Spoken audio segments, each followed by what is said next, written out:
الحمد لله نحمده ونستعينه ونؤمن به ونتوكل عليه ونعوذ بالله من شرور أنفسنا ومن سيئات أعمالنا من يهده الله فلا مضل له ومن يضلل الله فلا هادي له ونشهد أن لا إله إلا الله وحده لا شريك له ونشهد أن محمدا عبده ورسوله أما بعد فإن خير الحديث كتاب الله والهدي هدي محمد صلى الله عليه وسلم وشر الأمور محدثاتها وكل محدثة بدعة وكل بدعة ضلالة وكل ضلالة في النار. اللهم صل على محمد وعلى آل محمد كما صليت على إبراهيم وعلى آل إبراهيم إنك حميد مجيد. اللهم بارك على محمد وعلى آل محمد كما باركت على إبراهيم وعلى آل إبراهيم إنك حميد مجيد. معزز خواتین و حضرات،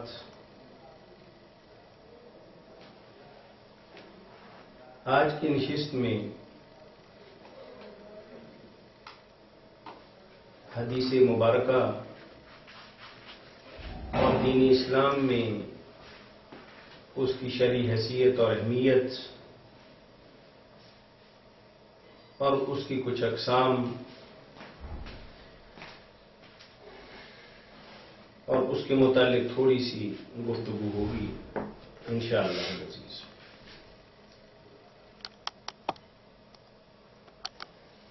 اللہ وحدہ لا شریک نے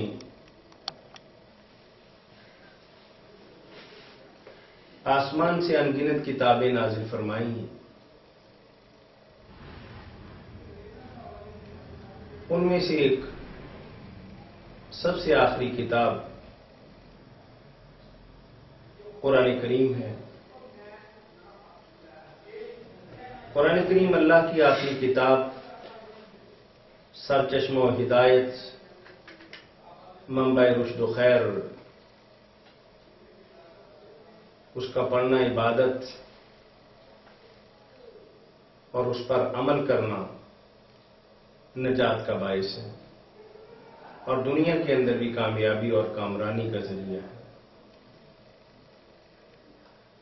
اور قرآن کریم اپنے بارے میں خود کہتا ہے کہ بھئی اللہ کی کتاب ہے، لا ریب فیہ ھدی للمتقین. اور قرآن کریم کے متعلق اللہ عز و جل فرماتے ہیں کہ انا نحن نزلنا الذکر وانا لہ لحافظون. اب قرآن کریم اکمل ہے، اتم ہے، اور کوئی کسی قسم کا شک و شبہ اس کی عبارت کے بارے میں، کلمات کے بارے میں، آیات کے بارے میں، صورتوں کے بارے میں قطعاً نہیں. دنیا جہان کے اندر اس وقت مسلمانوں کے فرقوں کی تعداد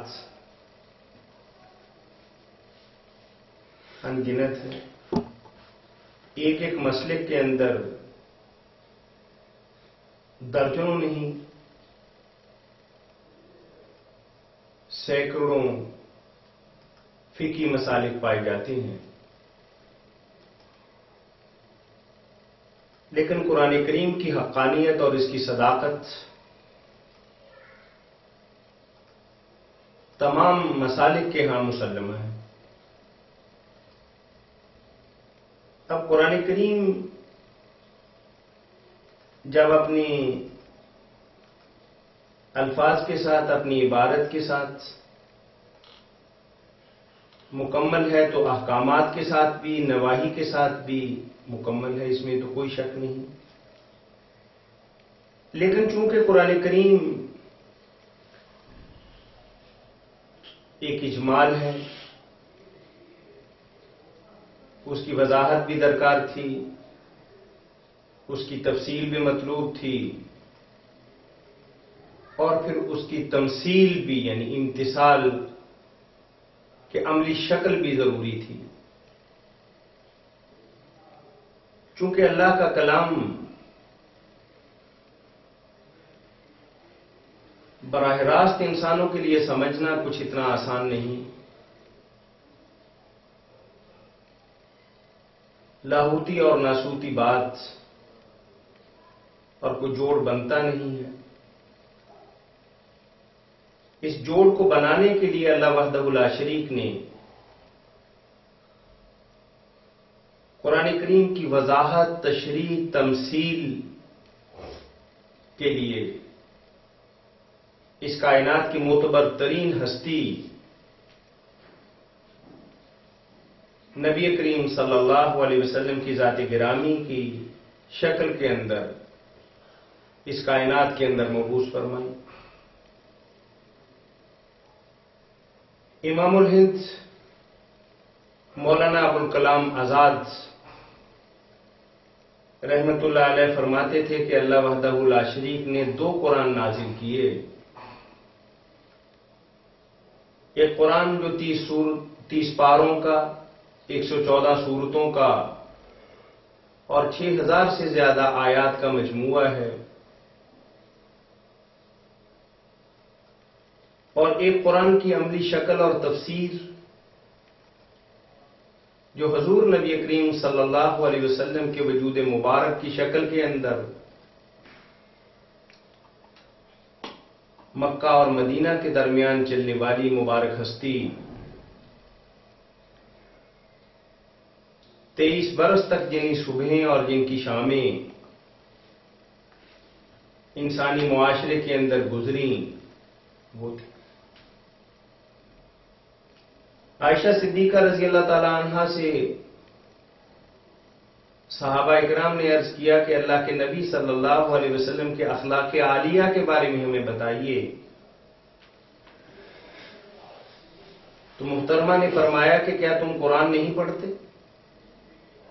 کان خلقہ القرآن. قرآن جس طریقے کے اخلاق کا، عادات کا، معاملات کا، رویے کا حکم دیتا ہے، اللہ کے نبی صلی اللہ علیہ وسلم اس کی مجسم شکل تھی. گویا کہ قرآن کریم اللہ کے نبی صلی اللہ علیہ وسلم کی ذات اقدس کے بغیر سمجھا نہیں جا سکتا. چونکہ قرآن کریم معاملات کے حوالے سے، احکامات کے حوالے سے، عبادات کے حوالے سے مفصل بات نہیں کرتا، اجمالی بات کرتا. آپ دیکھیے کہ اللہ نے قرآن کریم کے اندر فرمایا کہ نماز پڑھیے، اور پھر فرمایا کہ حج کیجیے، لمن استطاع الیہ سبیلا.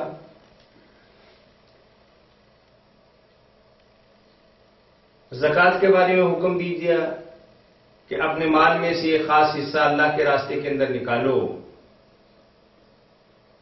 تو آپ بتائیے کہ قرآن کریم کے اندر رکوع کا، سجود کا، قومے کا، قادے کا، تشہد کا، سلام کا، تکبیر کا، تحلیل کا کہاں حکم ہے؟ اور زکوٰۃ کے بارے میں اللہ نے اجمالاً حکم دے دیا کہ زکوٰۃ ادا کرو.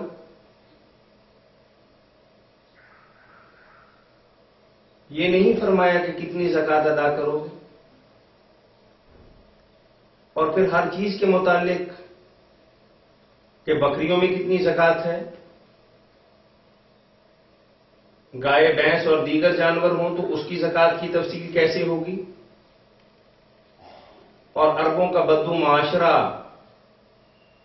اونٹوں کی زکوٰۃ کے بارے میں کیا طریقہ کار ہوگا، سرمایہ دار معاشرہ کے جس کے اندر روپے پیسے کا لین دین ہوگا اس میں کیا طریقہ کار ہوگا. اور اگر کوئی زرعی علاقہ ہے اور زراعت بھی ساری کی ساری باران رحمت پر اس کا انحصار ہے کہ بارش برس گئی تو 4 دانے ہو گئے، تو اس میں اللہ کے راستے کے اندر کتنا نکالا جائے گا. اور وہ کھیتیاں جو اپنی محنت سے، مشقت سے، ٹیوبویل سے، نہروں سے اور دیگر ذرائع آبپاشی استعمال کیے جاتے ہیں، اس میں کتنا پیسہ اور کتنی زکوٰۃ اور خراج نکالا جائے گا، اس کا ذکر قرآن کریم کے اندر نہیں۔ اور اللہ نے فرما دیا کہ وَلِلَّهِ عَلَى النَّاسِ حِجُّ الْبَيْتِ مَنِ اسْتَطَاعَ إِلَيْهِ سَبِيلًا، کہیں نہیں کہا کہ طواف جو ہے وہ حجر اسود سے، استلام سے یا تقبیل سے شروع ہوگا۔ 7 چکروں کا بھی ذکر نہیں ہے، اجمالاً صفا مروہ کی سعی کی بات ہے کہ ان الصفا والمروہ من شعائر اللہ۔ اب کوئی حج کے لیے جائے، عمرہ کے لیے جائے تو اس کے درمیان دوڑے گا اور کتنے چکر لگائے گا، یہ قرآن کریم کے اندر نہیں۔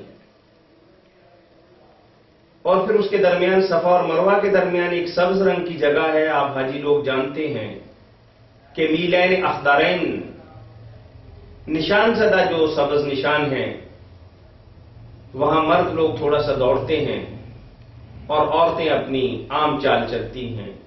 یہ قرآن کریم سے ہمیں نہیں بات ملتی۔ یہ مثال اجمال اس لیے عرض کر رہا ہوں تاکہ پتہ چل جائے کہ قرآن کریم کے علاوہ ہمیں حدیث کی ضرورت کیوں ہے۔ اگر کوئی آدمی یہ سمجھے کہ اللہ کی کتاب ہمارے لیے کافی ہے تو اس کا معنی یہ ہے کہ نبی کریم صلی اللہ علیہ وسلم کے وجود مبارک کو وہ اس کائنات کے لیے غیر ضروری سمجھتا ہے، جبکہ اللہ وحدہ لا شریک نے ان کے وجود مبارک اور اثر کو اس کائنات کے لیے لازمی قرار دیا۔ اور قرآن کریم کی تفصیل اور تشریح اور توضیح، شادی بیاہ کے معاملات ہوں، کاروبار کی بات ہو، امور سیاست ہوں، یا جہاں بانی کی باتیں ہوں، یا اجتماع کی بات ہو، ساری باتیں اللہ کے نبی صلی اللہ علیہ وسلم اپنے اقوال سے، اپنے افعال سے ثابت کرتے ہیں۔ اب گویا کہ اللہ کے نبی صلی اللہ علیہ وسلم کا طرز عمل اور ان کی گفتگو اور مسائل کے حوالے میں ان کی تشریح ہمارے لیے دین کا درجہ رکھتی ہے۔ اور اسی لیے اللہ کے نبی صلی اللہ علیہ وسلم نے فرمایا ترکت فیکم امرین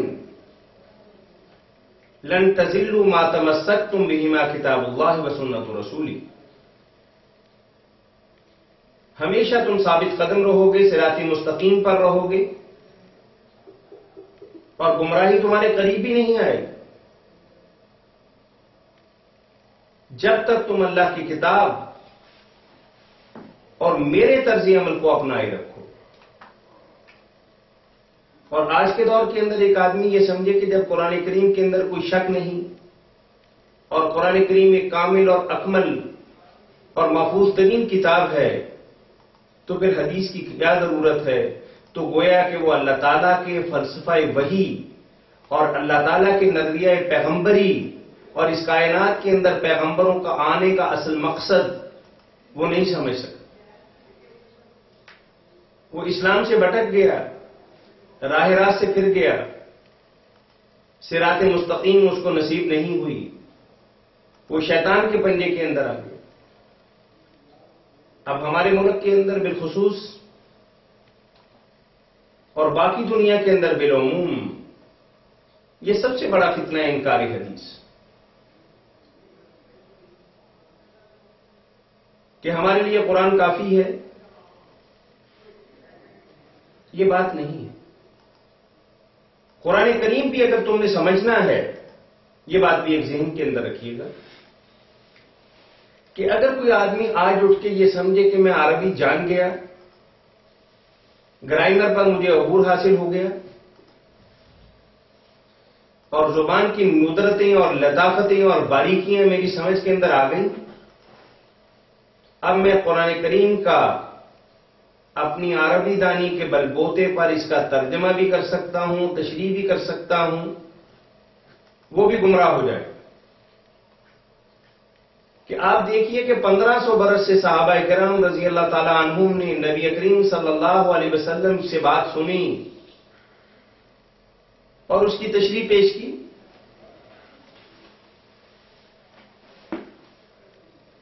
اور پھر تبع تابعین نے صحابہ کرام سے بات سنی اور پھر یہ سلسلہ چلتا رہا۔ اگر ایسے ہر زبان جاننے والے کو زبان پر ملکہ حاصل کرنے والے کو ہم قرآن کریم کا اپنی مرضی کے مطابق ترجمہ کرنے کا اختیار دے دیں تو قرآن کی دجیاں بکھر جائیں، اس کے معانی اور اس کے مطالب کچھ سے کچھ بن جائیں۔ اس لیے علماء تفسیر اور علماء امت اس بات پر متفق ہیں کہ الفاظ کے جو معانی ہے دیکھنا یہ چاہیے کہ صحابہ کرام نے، خود نبی کریم صلی اللہ علیہ وسلم نے، تابعین نے، صلحاء امت نے اور ائمہ امت نے اس کا ترجمہ اور تفسیر کیا کیا۔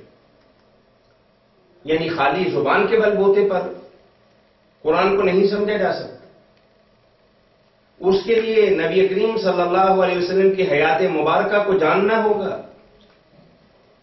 ان کے اقوال کو پہچاننا ہوگا اور ان کے احکامات کو جاننا ہوگا، اور نبی کریم صلی اللہ علیہ وسلم کے تربیت یافتہ ساتھی جنہیں صحابہ کرام کہا جاتا ہے، ان کی زندگیوں کی بھی پہچان ہونی چاہیے۔ دیکھنا چاہیے کہ تعلیم و تعلم کے حوالے سے ان کی کیا گفتگو ہے، وہ قرآن کی کس آیت کا کیا ترجمہ اللہ کے نبی صلی اللہ علیہ وسلم کی تعلیمات کی روشنی کے اندر کرتے ہیں، پھر معاملہ آگے چلے۔ گویا کہ قرآن کریم کو سمجھنے کے لیے، اللہ کی بات کو جاننے کے لیے نبی کریم صلی اللہ علیہ وسلم کی تعلیمات کو بھی جاننا ہوگا اور اس کے اسوہ حسنہ کو بھی پہچاننا ہوگا، اور صحابہ کرام کی زندگی اور ان کی اعلیٰ تعلیمات اور فرمودات نبوی صلی اللہ علیہ وسلم کی جو تشریحات کرتے ہیں اس کو بھی پہچاننا ہوگا۔ اس کے بغیر قرآن سمجھ میں نہیں آئے گا، قرآن کی تعلیمات سمجھ کے اندر نہیں آئے گی، قرآن کے احکامات سمجھ کے اندر نہیں آئے گی، قرآن کی نواہی تمہاری سمجھ کے اندر نہیں آئے گی۔ تو گویا کہ اس بات پر ہمارا اتفاق ہو گیا کہ قرآن کریم کو سمجھنے کے لیے حدیث ایک بہت بڑا مصدر ہے اور ایک بہت بڑا ماخذ ہے اور ایک بہت بڑا منبع ہے جسے ہم پہلو تہی نہیں کر سکتے۔ اب حدیث کی دو قسمیں، ایک حدیث کو حدیث قدسی کہا جاتا ہے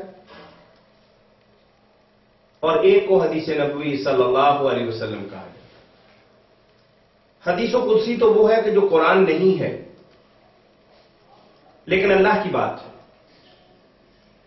اور اللہ نے اپنی بات 30 پاروں کی شکل کے اندر اپنے پیغمبر صلی اللہ علیہ وسلم کو نہیں بتلائی۔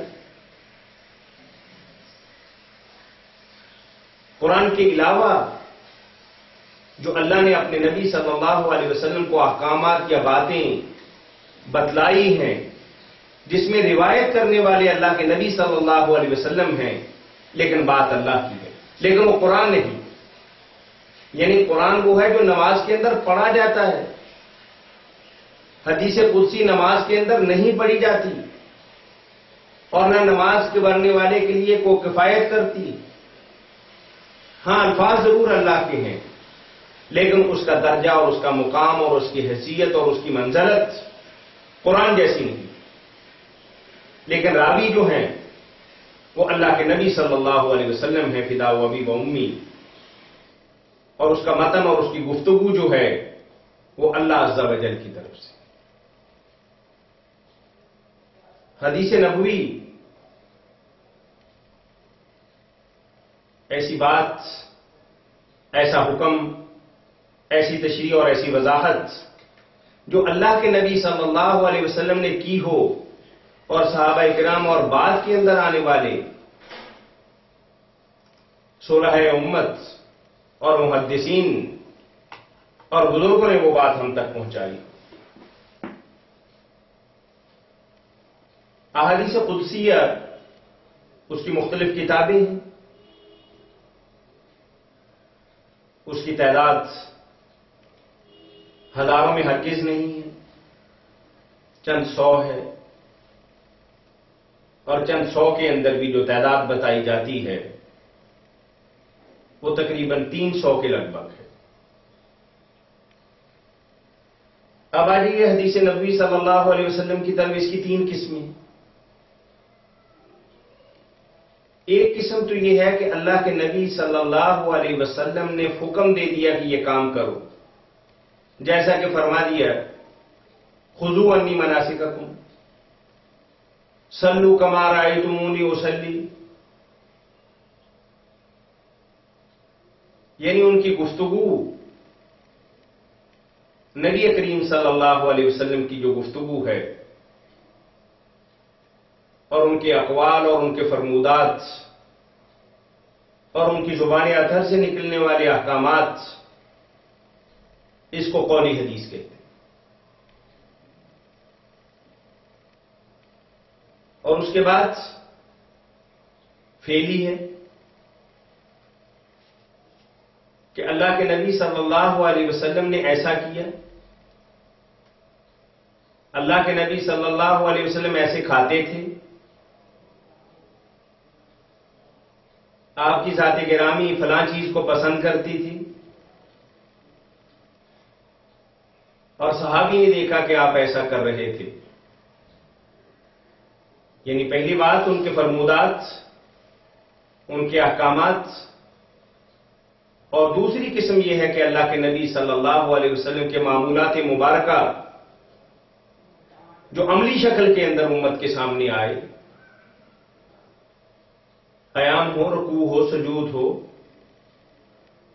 بدر کی طرف، احد کی طرف نکلنا ہو، یا اپنے اہل خانہ کے ساتھ جو بھی ان کا برتاؤ اور ان کا معاملہ تھا وہ فعل تھا، اور اس کو فعلی کہا جاتا.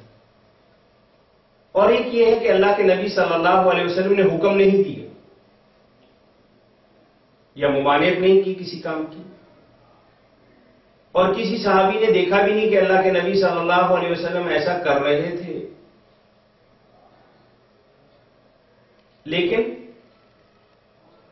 ایسا ضرور ہوا کہ صحابہ اکرام کو آقا انعامدار صلی اللہ علیہ وسلم نے وہ عمل کرتے ہوئے دیکھا،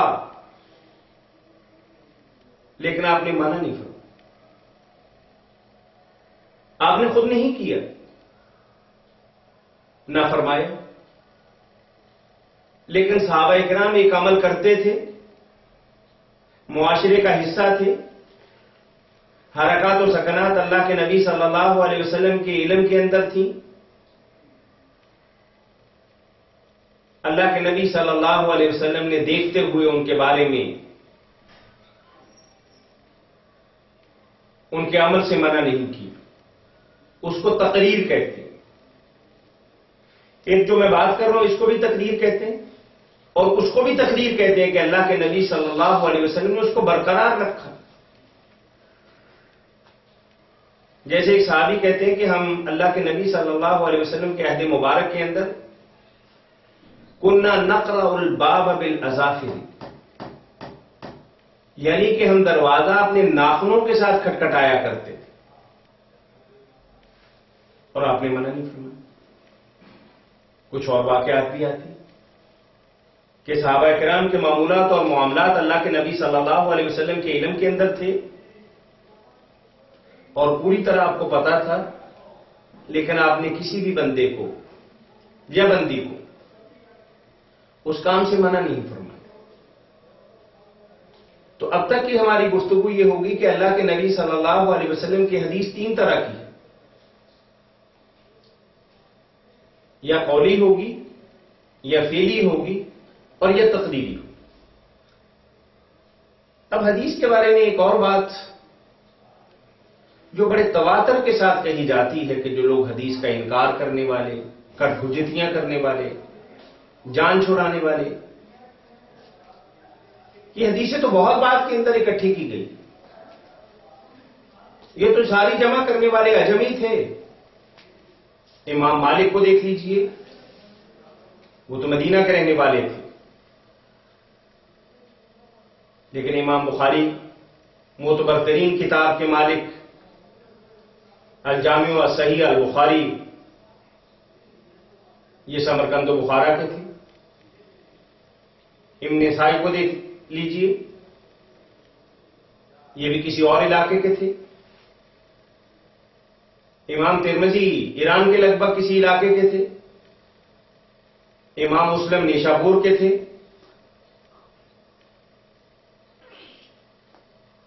تو اسی طریقے سے دیگر ائمہ کرام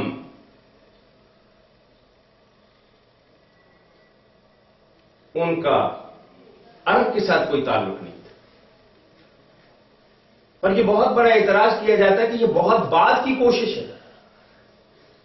یہ 200 برس کے بعد یا 150 برس کے بعد یہ مشقت اور محنت اور کوشش کی گئی.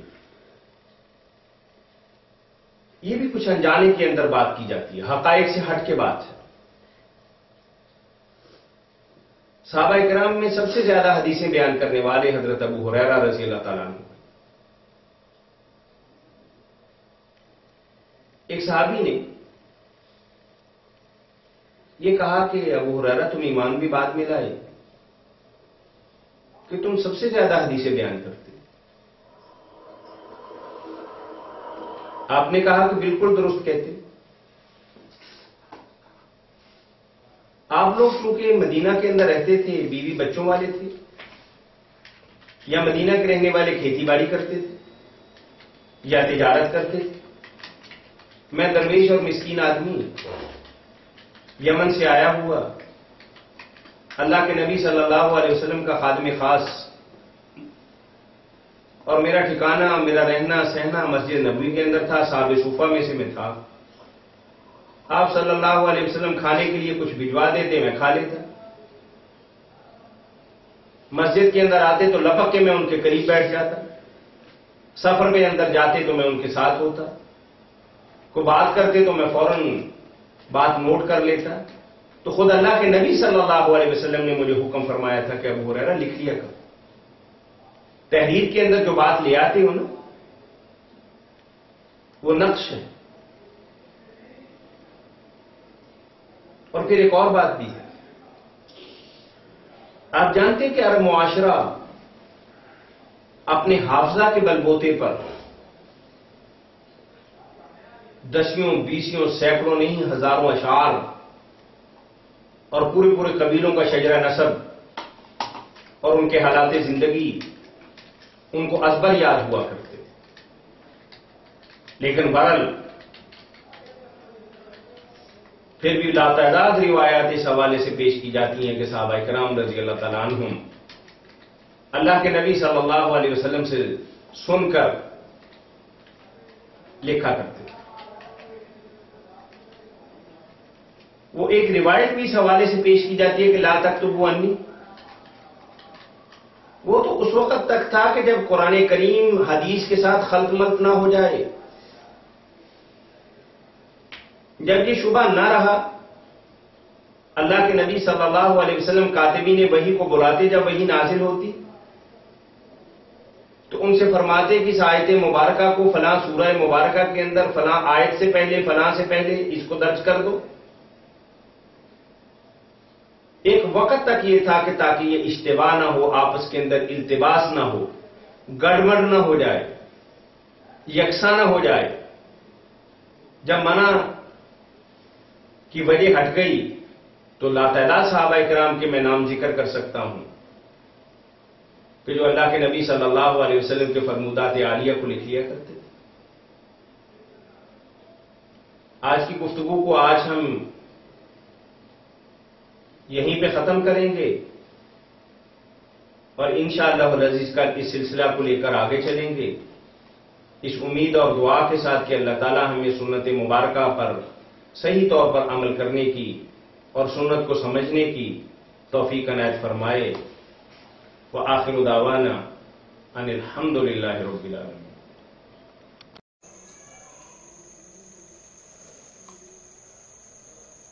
الحمد للہ الحمد للہ وحدہ والصلاة والسلام علی من لا نبی بعدہ.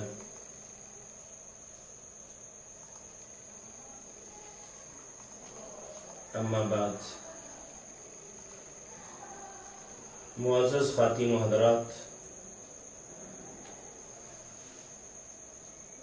حدیث مبارکہ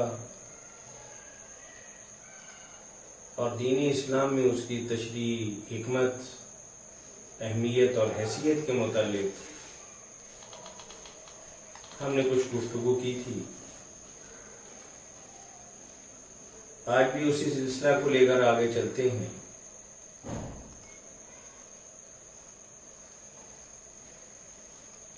حدیث بنیادی طور پر اور لغوی اعتبار سے گفتگو، بات چیت، کنورسیشن ہی کا نام ہے، لیکن ہماری اسلامیات اور دینیات کی روح سے ہم حدیث شریعت اسلامیہ کے احکام کے متعلق نبی کریم صلی اللہ علیہ وسلم کے اقوال کو، افعال کو اور ایسے اعمال جو ان کی حیات مبارکہ کے اندر ان کے سامنے کیے گئے لیکن آپ نے منع نہیں فرمایا، اس کو حدیث کہا جاتا ہے۔ اس کا ایک مترادف خبر بھی استعمال ہوتا ہے، اور اس کے لیے ایک تیسرا لفظ اثر بھی استعمال ہوتا ہے، الف سے رے۔ لیکن محدثین ان الفاظ کی کچھ ڈیفینیشن، کچھ الگ معنی بھی بیان کرتے ہیں۔ حدیث تو کہتے ہیں کہ ایک عمومی لفظ ہے کہ جس سے شریعت کے احکامات، دین اسلام کے ارکان اور احکام کی وضاحت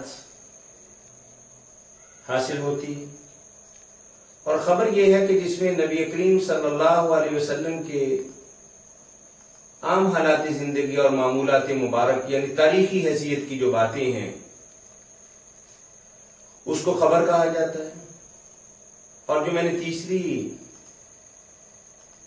ٹرمینالوجی کا ذکر کیا تھا کہ اثر، اس کے بارے میں محدثین کہتے ہیں کہ یعنی ایسی بات، ایسا قول اور ایسا عمل جو نہ تو نبی کریم صلی اللہ علیہ وسلم کا ہو اور نہ صحابہ کرام رضی اللہ تعالی عنہم کی طرف اس کی نسبت کی جاتی ہو، بلکہ یہ تابعین، تبع تابعین، علماء اور صلحاء امت جو ہیں ان کے معمول کا نام اثر رکھا گیا۔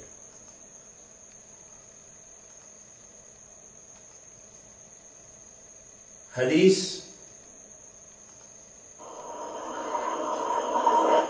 اس کی تین قسمیں ہیں۔ ایک حدیث مرفوع ہے، اقسام بہت سی ہیں،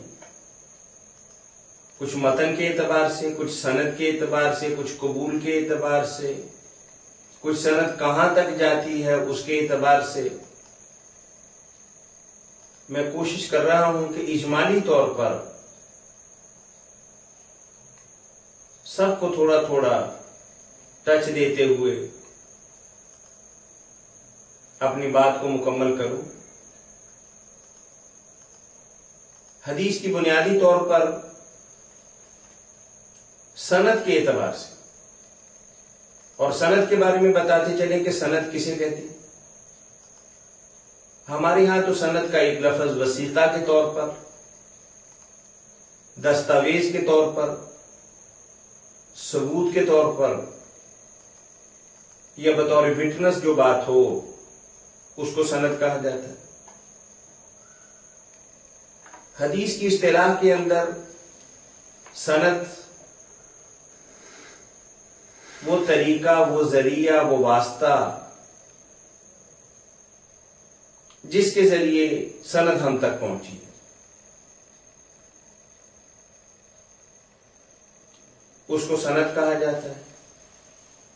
اور اس کے ساتھ ساتھ ایک چیز کہ جو ماخذ ہے، مصدر ہے، لب ہے، حکم ہے، نہیں ہے، اس کو متن کہا جاتا ہے۔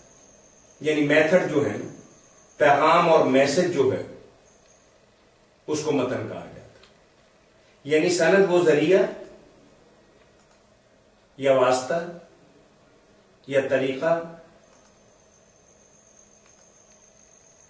اور متن اس واسطے سے جو بات ہم تک پہنچی.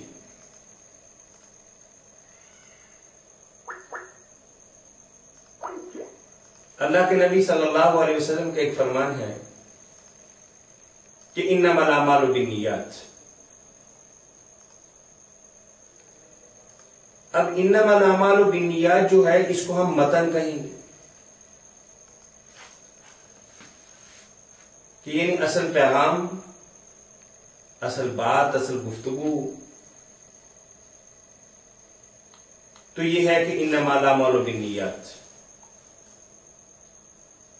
اب یہ حدیث مبارکہ ہم تک پہنچی کیسے؟ اس پہنچنے کے راستے کو، اس پہنچنے کے طریقے کو ہم سند کہتے ہیں کہ ان فلان ان فلان ان فلان عن النبی صلی اللہ علیہ وسلم.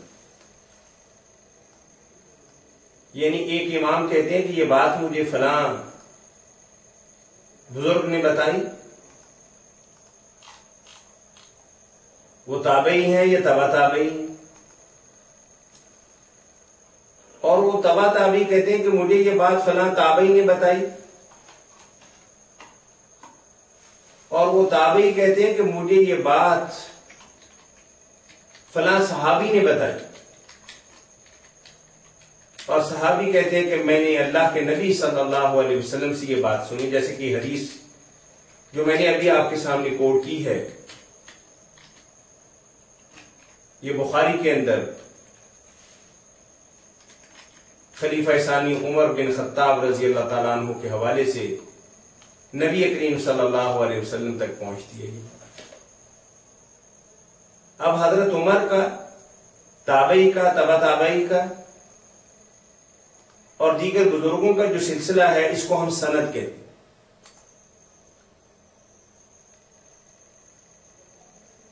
اور جو سند کے بعد بات آتی ہے اس کو ہم متن کہتے ہیں. تو چلے سند اور متن دونوں کی وضاحت ہو. اس حوالے سے حدیث کی 3 قسمیں بیان کی جاتی. ایک قسم تو یہ ہے کہ حدیث مرفوع ہے، اور ایک حدیث موقوف ہے، اور ایک حدیث مقطوع ہے. حدیث مرفوع ہم اسے کہیں گے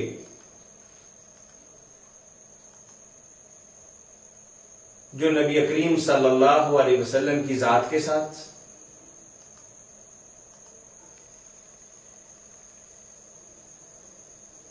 قولی ہو، فعلی ہو، تقریری ہو، اس کو ہم مرفوع حدیث کہتے ہیں. مرفوع کا بنیادی معنی، لغوی اور اصطلاحی معنی کہ جس کو بلند کیا گیا، اور اسے بلند کوئی حدیث ہو نہیں سکتی کہ نبی آخر الزمان صلی اللہ علیہ وسلم سے وہ سلسلہ شروع ہوتا ہو اور ان کی ذات اقدس کے ساتھ وہ چیز منسوب کی جاتی ہے. اور موقوف حدیث اس کو کہتے ہیں یعنی یہ بات اللہ کے نبی صلی اللہ علیہ وسلم کی نہیں ہے، بلکہ یہ بات کسی معتبر اور جلیل القدر اور مایہ صحابی کی ہے. یہ تو ہم جانتے ہیں کہ اللہ کے نبی صلی اللہ علیہ وسلم نے فرمایا کہ میرے ساتھیوں کی بات بھی تم لے سکتے ہو، اور ساتھیوں کی بات تو تبھی آئے گی جب اللہ کے نبی صلی اللہ علیہ وسلم کا اسوہ مبارکہ سے ہمیں کوئی درس نہ ملے، کوئی سبق نہ ملے اور کوئی ریفرنس نہ ملے. اور صحابہ کرام سے بڑھ کر اللہ کے نبی صلی اللہ علیہ وسلم کی ذاتی گرامی کو کون جاننے والا ہے؟ یعنی اب صحابی کی جو بات ہے نا، وہ در حقیقت صحابی کی بات نہیں ہے، وہ تو ایک ادب کا تقاضا ہے احترام اور محبت کی بات ہے، اور اس سلسلے کی پاکیزگی کی بات ہے کہ بات اللہ کے نبی صلی اللہ علیہ وسلم کی طرف منسوب نہ کی جائے۔ کیوں؟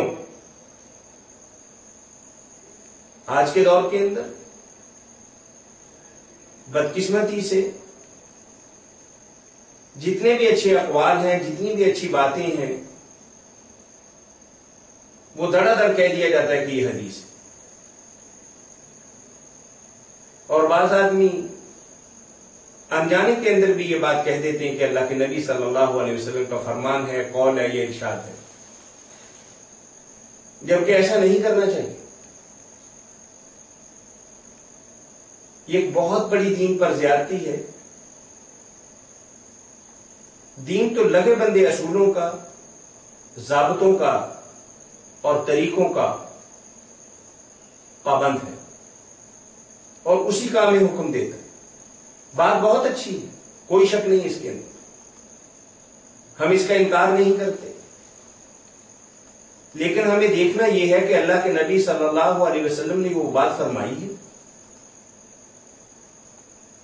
ممکن ہے کہ وہ بات ارسطو کی ہو، افلاطون کی ہو، بقراط کی ہو، سقراط کی ہو، حضرت لقمان کی ہو، حضرت عیسیٰ یا حضرت موسیٰ یا کسی اور بزرگ کی بات ہو، لیکن اللہ کے نبی صلی اللہ علیہ وسلم کی وہ بات اور ان کی زبان مبارک سے وہ بات نہ نکلی۔ اب اس کو اگر ہم کہہ دیں کہ اللہ کے نبی صلی اللہ علیہ وسلم نے فرما دیا، اور یہ بات کہہ دینا کسی انسان کا اس بات کے بارے میں جس کے بارے میں اس کی تحقیق نہیں ہے، تصدیق نہیں ہے، جستجو نہیں ہے، فَلْيَتَبَوَّأْ مَقْعَدَهُ مِنَ النَّارِ، یہ بہت بڑی بات ہے، تاکہ کوئی آدمی بے خیالی سے، غیر ذمہ داری سے، لاابالیانہ پن کے اندر یا محبت و عقیدت ہی کے ساتھ وہ بات جو اللہ کے نبی صلی اللہ علیہ وسلم کی زبان مبارک سے نہیں نکلی، وہ ان کی ذات اقدس کی طرف منسوب کر دے۔ بخاری اور مسلم کی روایت ہے، من کذب علی متعمدا فلیتبوأ مقعدہ من النار،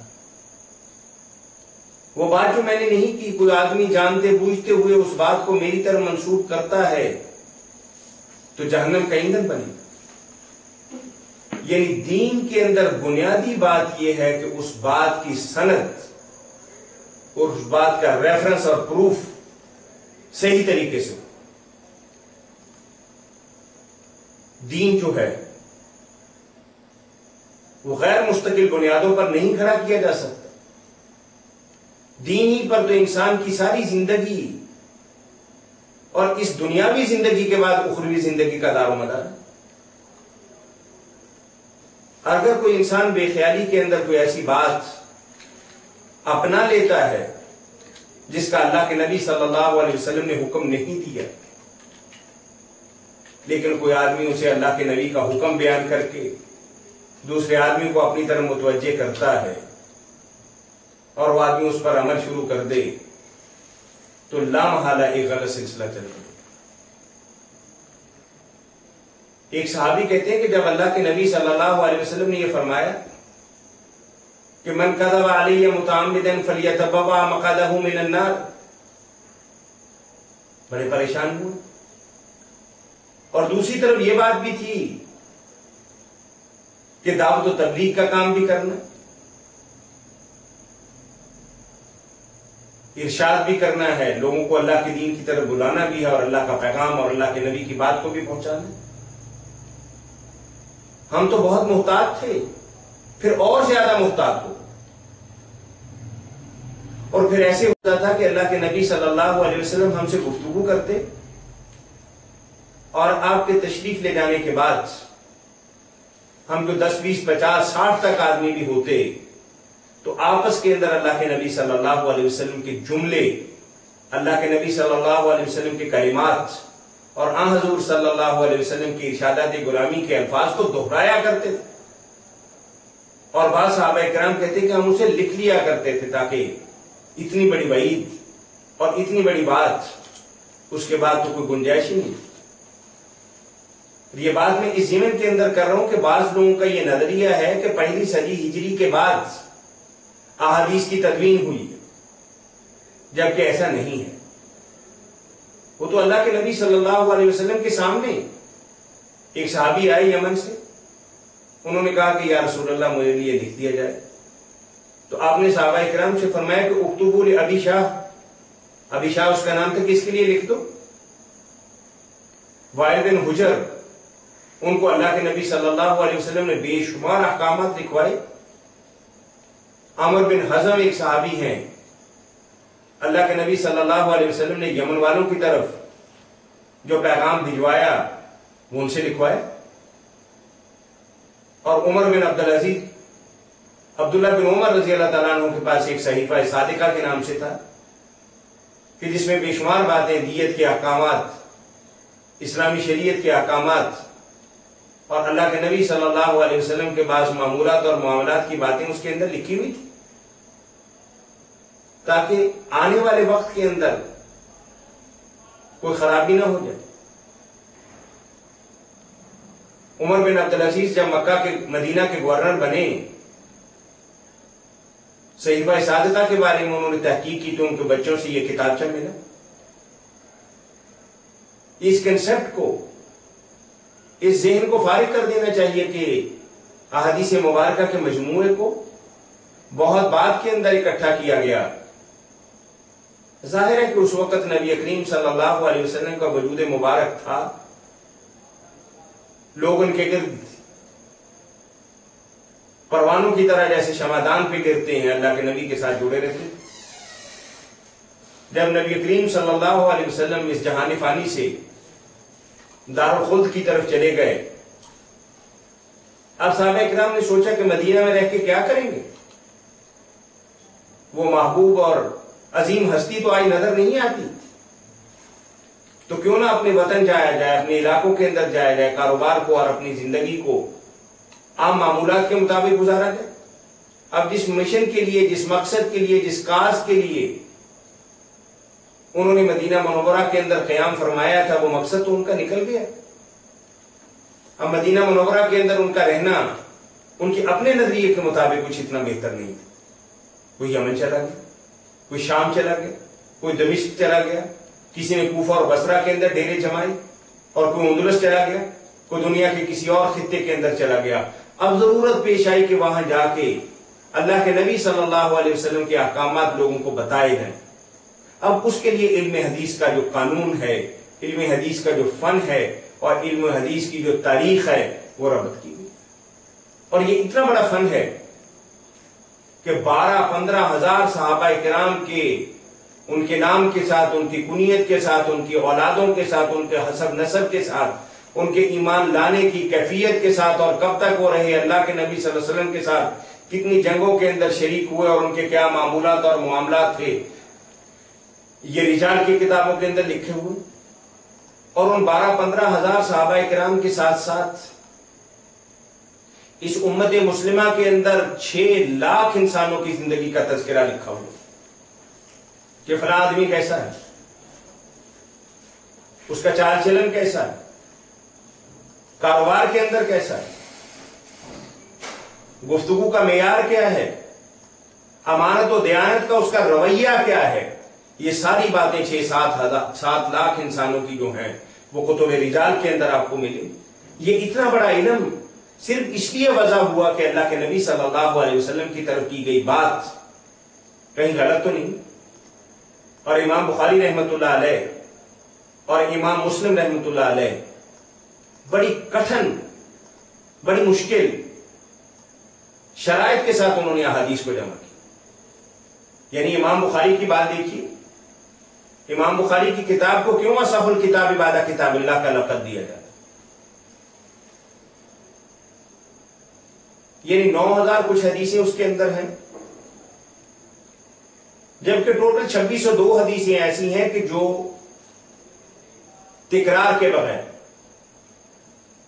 امام بخاری کا اپنا ایک انداز تھا، اپنے انداز کے ساتھ وہ بار بار ایک حدیث کو کبھی کتاب العلم کے اندر لے کے آئے، کبھی کتاب الوحی کے اندر لے کر آئے، اور کبھی توحید کے اندر لے کر آئے، کبھی صلاۃ کے اندر لے کر آئے، کبھی حج کے لیے لے کر چلے گئے. یعنی گویا کہ اللہ کے نبی صلی اللہ علیہ وسلم کا ایک خطبہ مبارکہ خطبہ حج ہے، اس کے اندر 20 احکامات. غلاموں کے حقوق کی بات ہے، عورتوں کے حقوق کی بات، نماز کے احکامات بھی ہیں، قربانی کی بات بھی ہے، اور حج کے احکامات بھی. امام بخاری جب اپنی کتاب کے اندر مختلف ابواب کے اندر مختلف جگہوں پہ اسی حدیث کو بیان کرتے ہیں، اگر ان ساری حدیثوں کو تکرار کو نکال دیا جائے تو کل 2600 حدیثیں ٹوٹل بنتی. اور امام بخاری محمد بن اسماعیل البخاری رحمۃ اللہ علیہ کیا کڑی شرط رکھی تھی؟ انہوں نے کہا تھا کہ روایت کرنے والا کہ میں فلاں سے روایت کرتا ہوں، اس کی ملاقات کا ثابت ہونا ضروری ہے. اور جب ملاقات ثابت نہیں ہے میں حدیث نہیں لوں گا. اور جبکہ امام مسلم رحمۃ اللہ علیہ کا اس کے بارے میں تھوڑا سا نظریہ اور تھا. وہ کہتے ہیں کہ اگر سن 2000 کے اندر یہ لوگ ایک ہی بستی کے اندر ایک ہی علاقے کے اندر رہتے ہیں تو فطری طور پر ان کی ملاقات ہوئی ہوگی. ہم کیوں یہ جستجو کریں کہ یہ میرے بھی ہیں یا نہیں؟ اگر قرائن اور دلائل اور شواہد اس بات پر دلالت کرتے ہیں کہ دونوں ایک ہی وقت کے اندر ایک ہی علاقے کے اندر بہت عرصہ تک رہے ہیں تو ہم آٹومیٹیکلی یہ سمجھیں گے کہ ان کی ملاقات ہوئی. اور اسی کی بنا پر آپ دیکھیے کہ مسلم کا درجہ بخاری کے بعد بڑی کٹھن شرائط، ایک حدیث مبارکہ کو اکٹھا کر. تو المختصر ہم بیان کر رہے تھے کہ حدیث کی 3 قسمیں. مرفوع حدیث اسے کہتے ہیں کہ جس کی بات، جس کی سند نبی کریم صلی اللہ علیہ وسلم تک پہنچے کہ اللہ کے نبی صلی اللہ علیہ وسلم نے یہ فرمایا، اللہ کے نبی صلی اللہ علیہ وسلم نے یہ کیا، یا صحابہ اکرام اللہ کے نبی صلی اللہ علیہ وسلم کے سامنے ایسا کرتے تھے اور آپ کی نظر مبارک کے سامنے ایسا ہوا. اس حدیث کو حدیث مرفوع کہا ہے. اور حدیث موقوف یہ بات، جیسا کہ میں نے پہلے عرض کیا کہ یعنی صحابی کی بات، صحابی کے معمول مبارک ہے، صحابی کا حکم ہے، صحابی کی بات ہے. یعنی ایسی حدیث کے جس کی سند کا آخری پڑاؤ صحابی کی ذات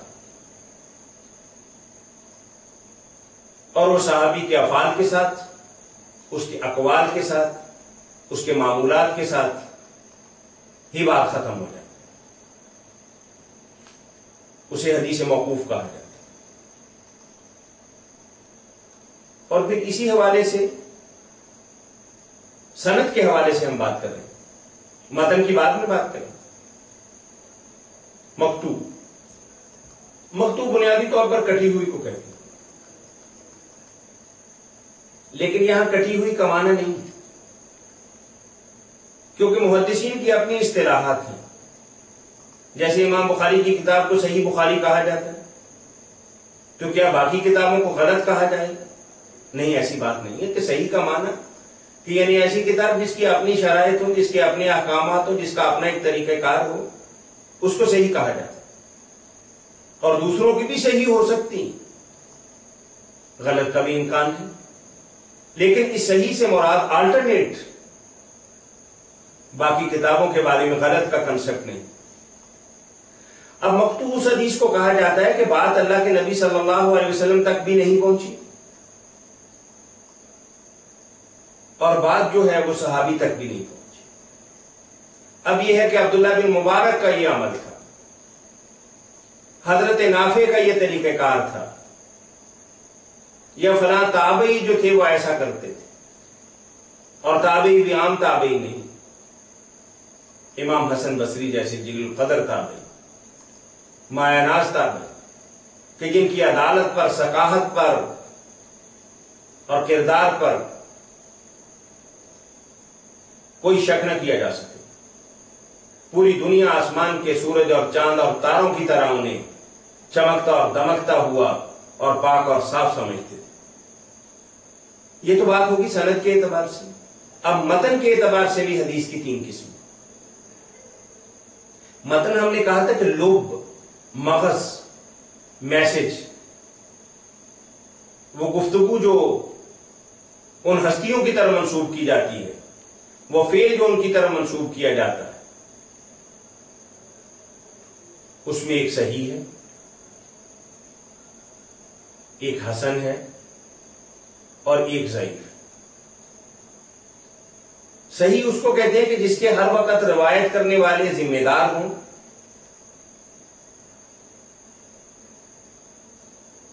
اور ان کا ضبط تام ہو، اور ان کی عدالت پر اور ان کی عدالت سے میری مراد یہ عدل نہیں ہے جو عدالتوں کے اندر کیا جاتا ہے۔ عدالت سے مراد کسی آدمی کا اچھا یا برا ہونا، اس کے کردار کے حوالے سے، اس کے اخلاق کے حوالے سے، اس کی سچائی کے حوالے سے، اس کے بہیو کے حوالے سے۔ یہ محدثین کی اصطلاح ہے، اس کو عادل کہا جاتا ہے، ضابط۔ یعنی اس کا حافظہ کیسا تھا، گفتگو کو پک کیسے کرتا تھا، اور پھر اس کو بیان کیسے کرتا تھا۔ اور ضابط کے بارے میں ایک واقعہ عرض کرتا چلوں۔ مروان بن حکم مدینہ منورہ کے گورنر بننے سے پہلے انہوں نے دیکھا کہ ابو ہریرہ بڑی روایات بیان کرتے۔ یہ جو آج کے دور کے اندر ہے نا، حضرت ابو ہریرہ رضی اللہ تعالیٰ عنہ کے بارے میں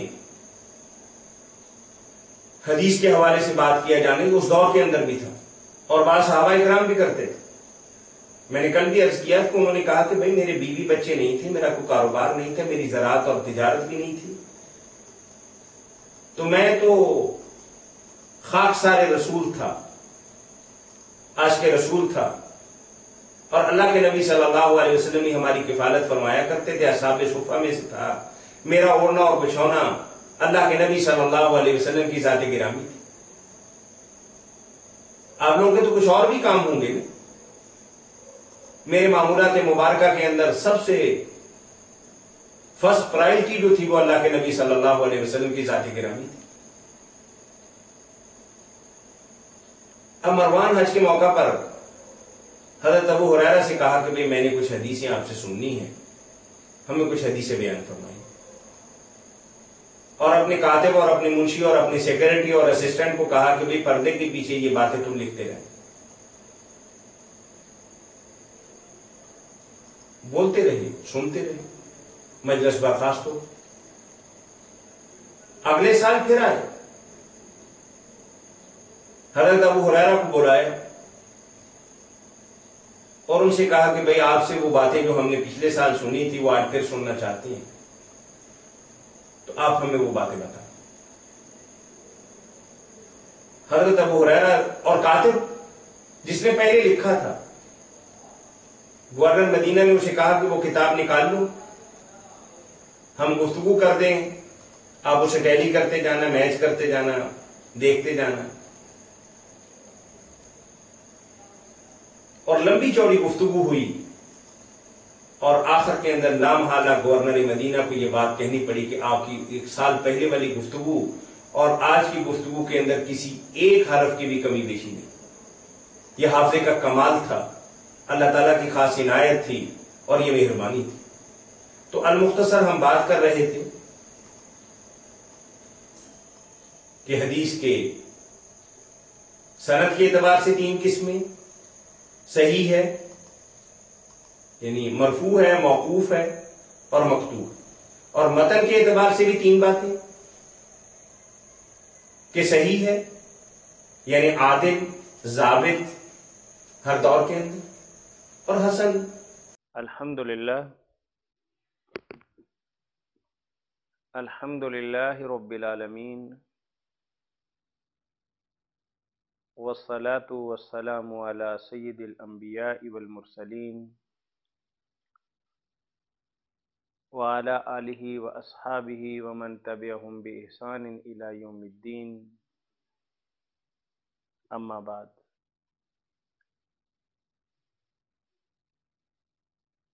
معزز خواتین و حضرات،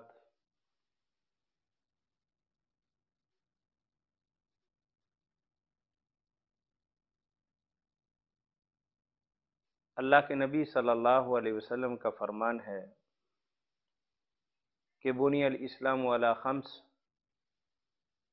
شہادت ان لا الہ الا اللہ و اشہد ان محمدً عبدہ و رسولہ،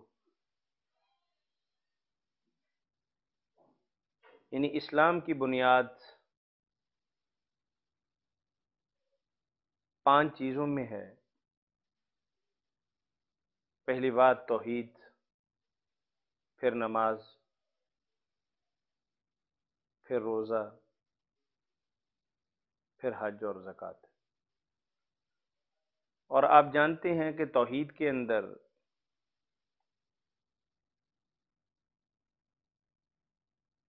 دو باتیں، ایک اللہ وحدہ لا شریک کو تنہا ماننا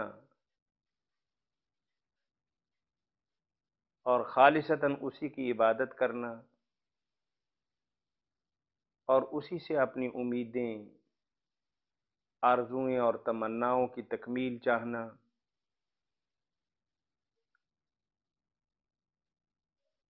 نفع اور نقصان کی تمام تر کیفیتیں اللہ کی ذات سے وابستہ کرنا، کہ لا الہ الا اللہ،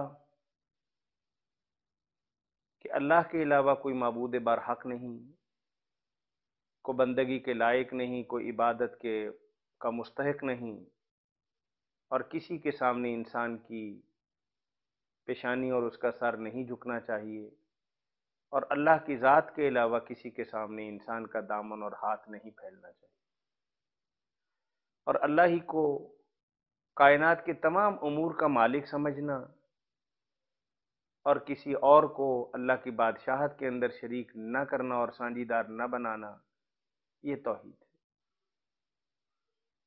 اور آپ جانتے ہیں کہ اتنی بات تو مکے والے بھی مانتے تھے۔ قرآن واضح الفاظ کے اندر یہ بات کہتا ہے کہ ذرا پوچھیے ان سے، من خلق السماوات والارض، تمہیں رزق دینے والا کون، پیدا کرنے والا کون، اور زمین و آسمان کا نظام چلانے والا کون ہے؟ تو لامحالہ وہ یہی جواب دیتے تھے کہ اللہ۔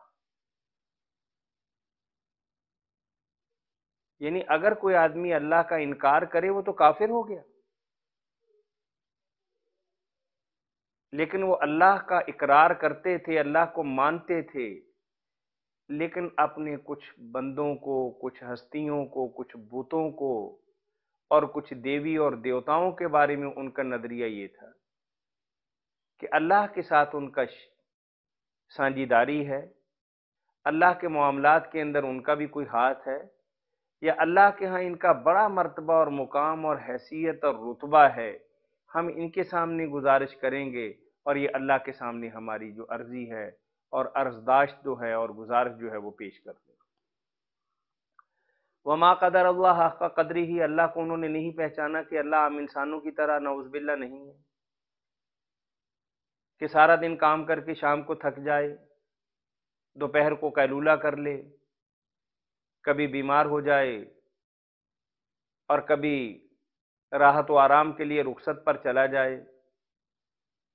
جیسا کہ آپ سب بہن بھائی جانتے ہیں کہ اللہ لا الہ الا هو الحی القیوم، لا تأخذہ سنۃ ولا نوم، لہ ما فی السماوات وما فی الارض، اور پھر اللہ خود ہی بتاتے ہیں کہ ولا یؤودہ حفظہما وہو العلی العظیم، کہ میں بنا کے کوئی تھک نہیں گیا، نہ یہ میرے لیے کوئی پریشانی کی بات ہے، اور نہ ہی یہ انجانے کے اندر اس سے کام ہو گیا کہ اب میں انتظام نہیں چلاتا۔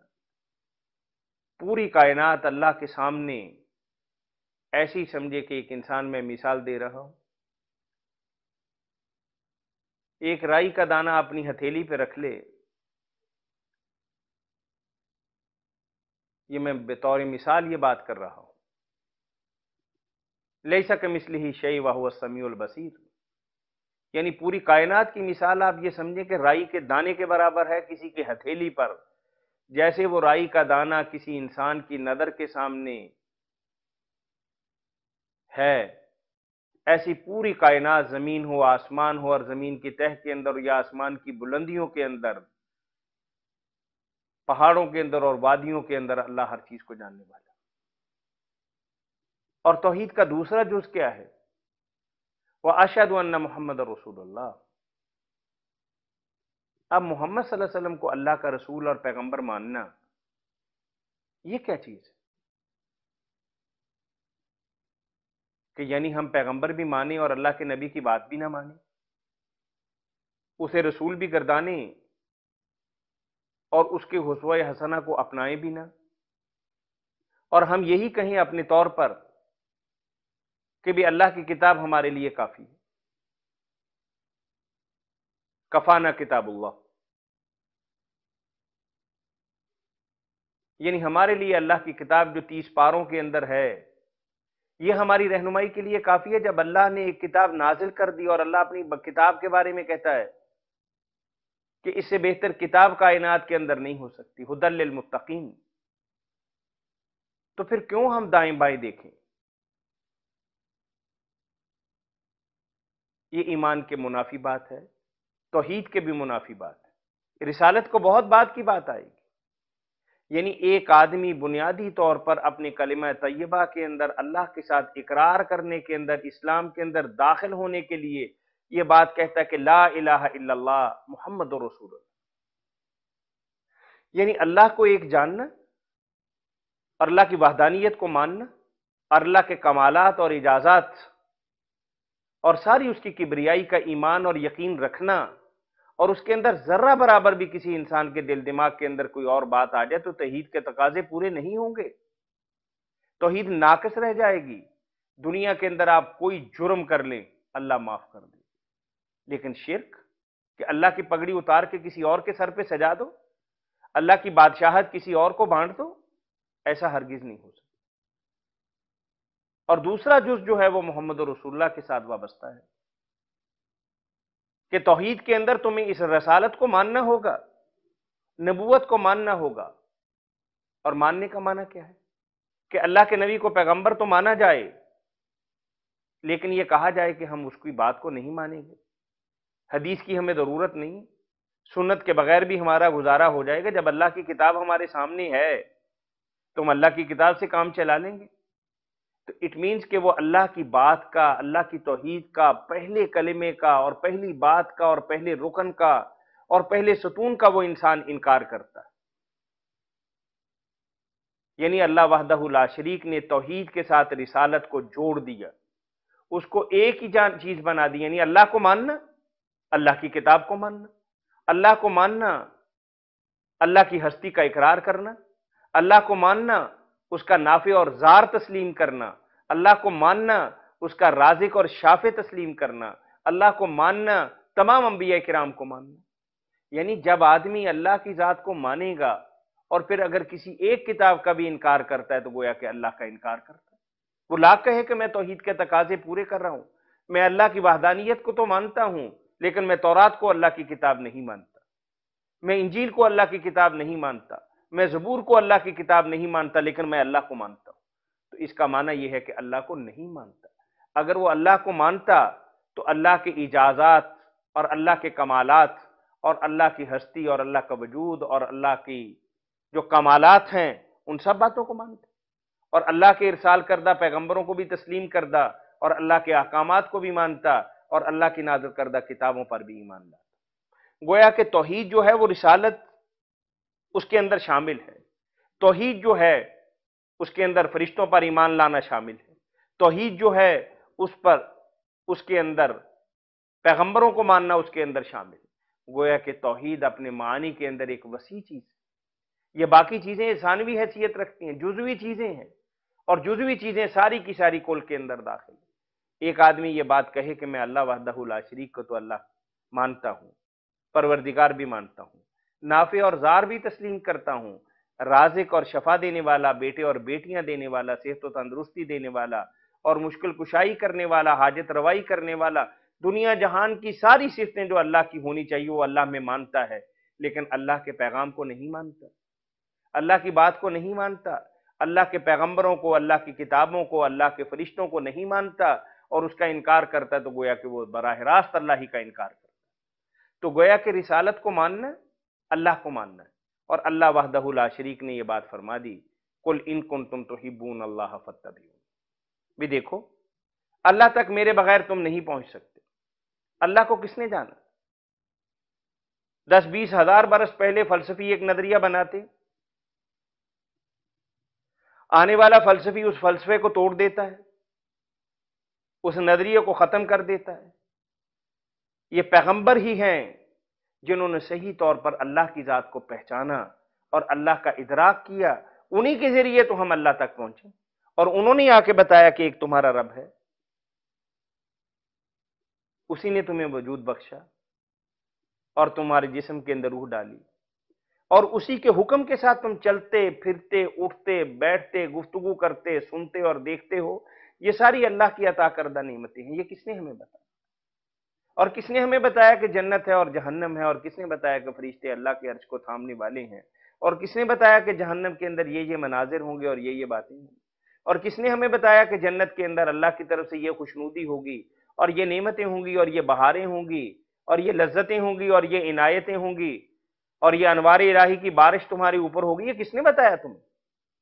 یہ پیغمبروں کے علاوہ کوئی نہیں بتا سکتا، کہ پیغمبر وہ ہستی ہیں کہ اللہ وحدہ لا شریک نے براہ راست اپنی کبریائی کے، اپنی عظمت کے، اپنی بڑائی کے تمام تر جو جلوے ہیں اللہ وحدہ لا شریک نے پیغمبروں کو دکھا۔ اگر آج کوئی آدمی کہتا ہے کہ میں قرآن کو مانتا ہوں، اللہ کے نبی صلی اللہ علیہ وسلم کی نعوذ باللہ حدیث کو نہیں مانتا، تو اس کا معنی یہ ہے کہ وہ در حقیقت اللہ کے نبی کا انکار نہیں کرتا، وہ رسالت کا منکر نہیں ہے، حدیث کا منکر نہیں ہے، سنت کا منکر نہیں ہے، در حقیقت وہ اللہ کی ذات کا منکر ہے کہ اللہ ہی نے فرمایا کہ دیکھو مجھے اگر تم نے جاننا ہو، پہچاننا ہو اور مجھ تک پہنچنا ہو تو انبیاء کرام یہ تمہارے لیے پل صراط کا ایک کام کرے۔ تو حدیث کو ماننا، سنت کو ماننا، بالکل اللہ ہی کو ماننا ہے۔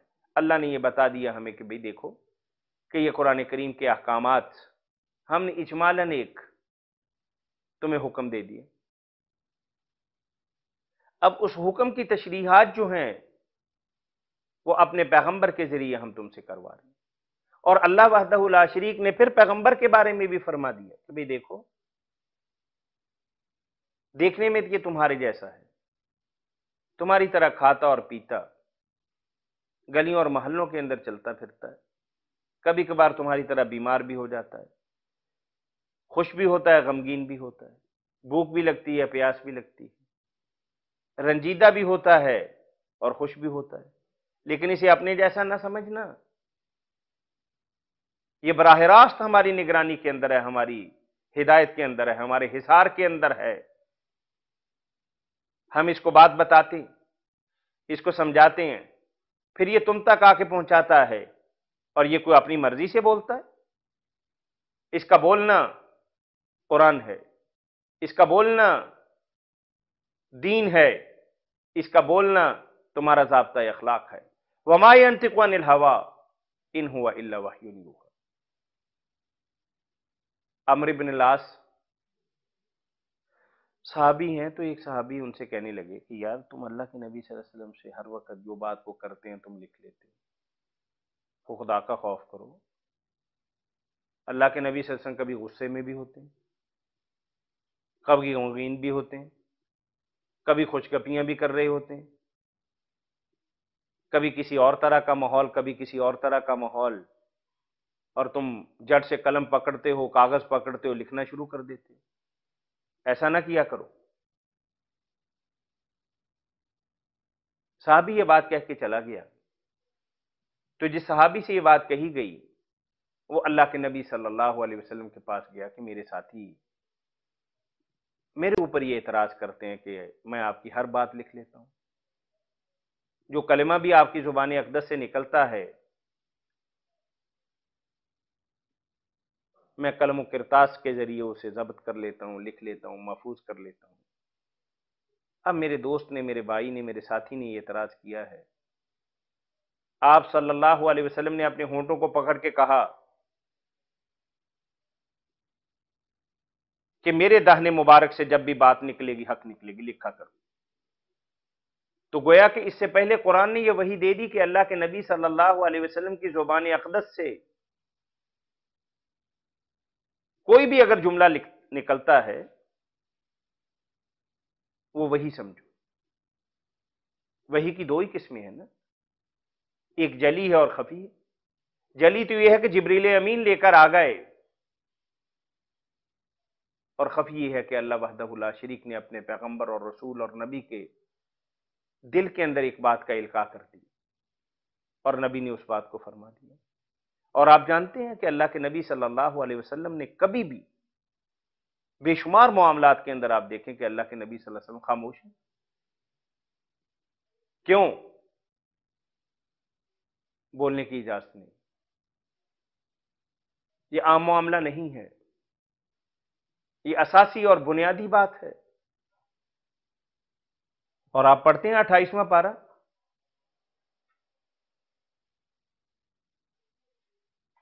سورہ مجادلہ کے اندر،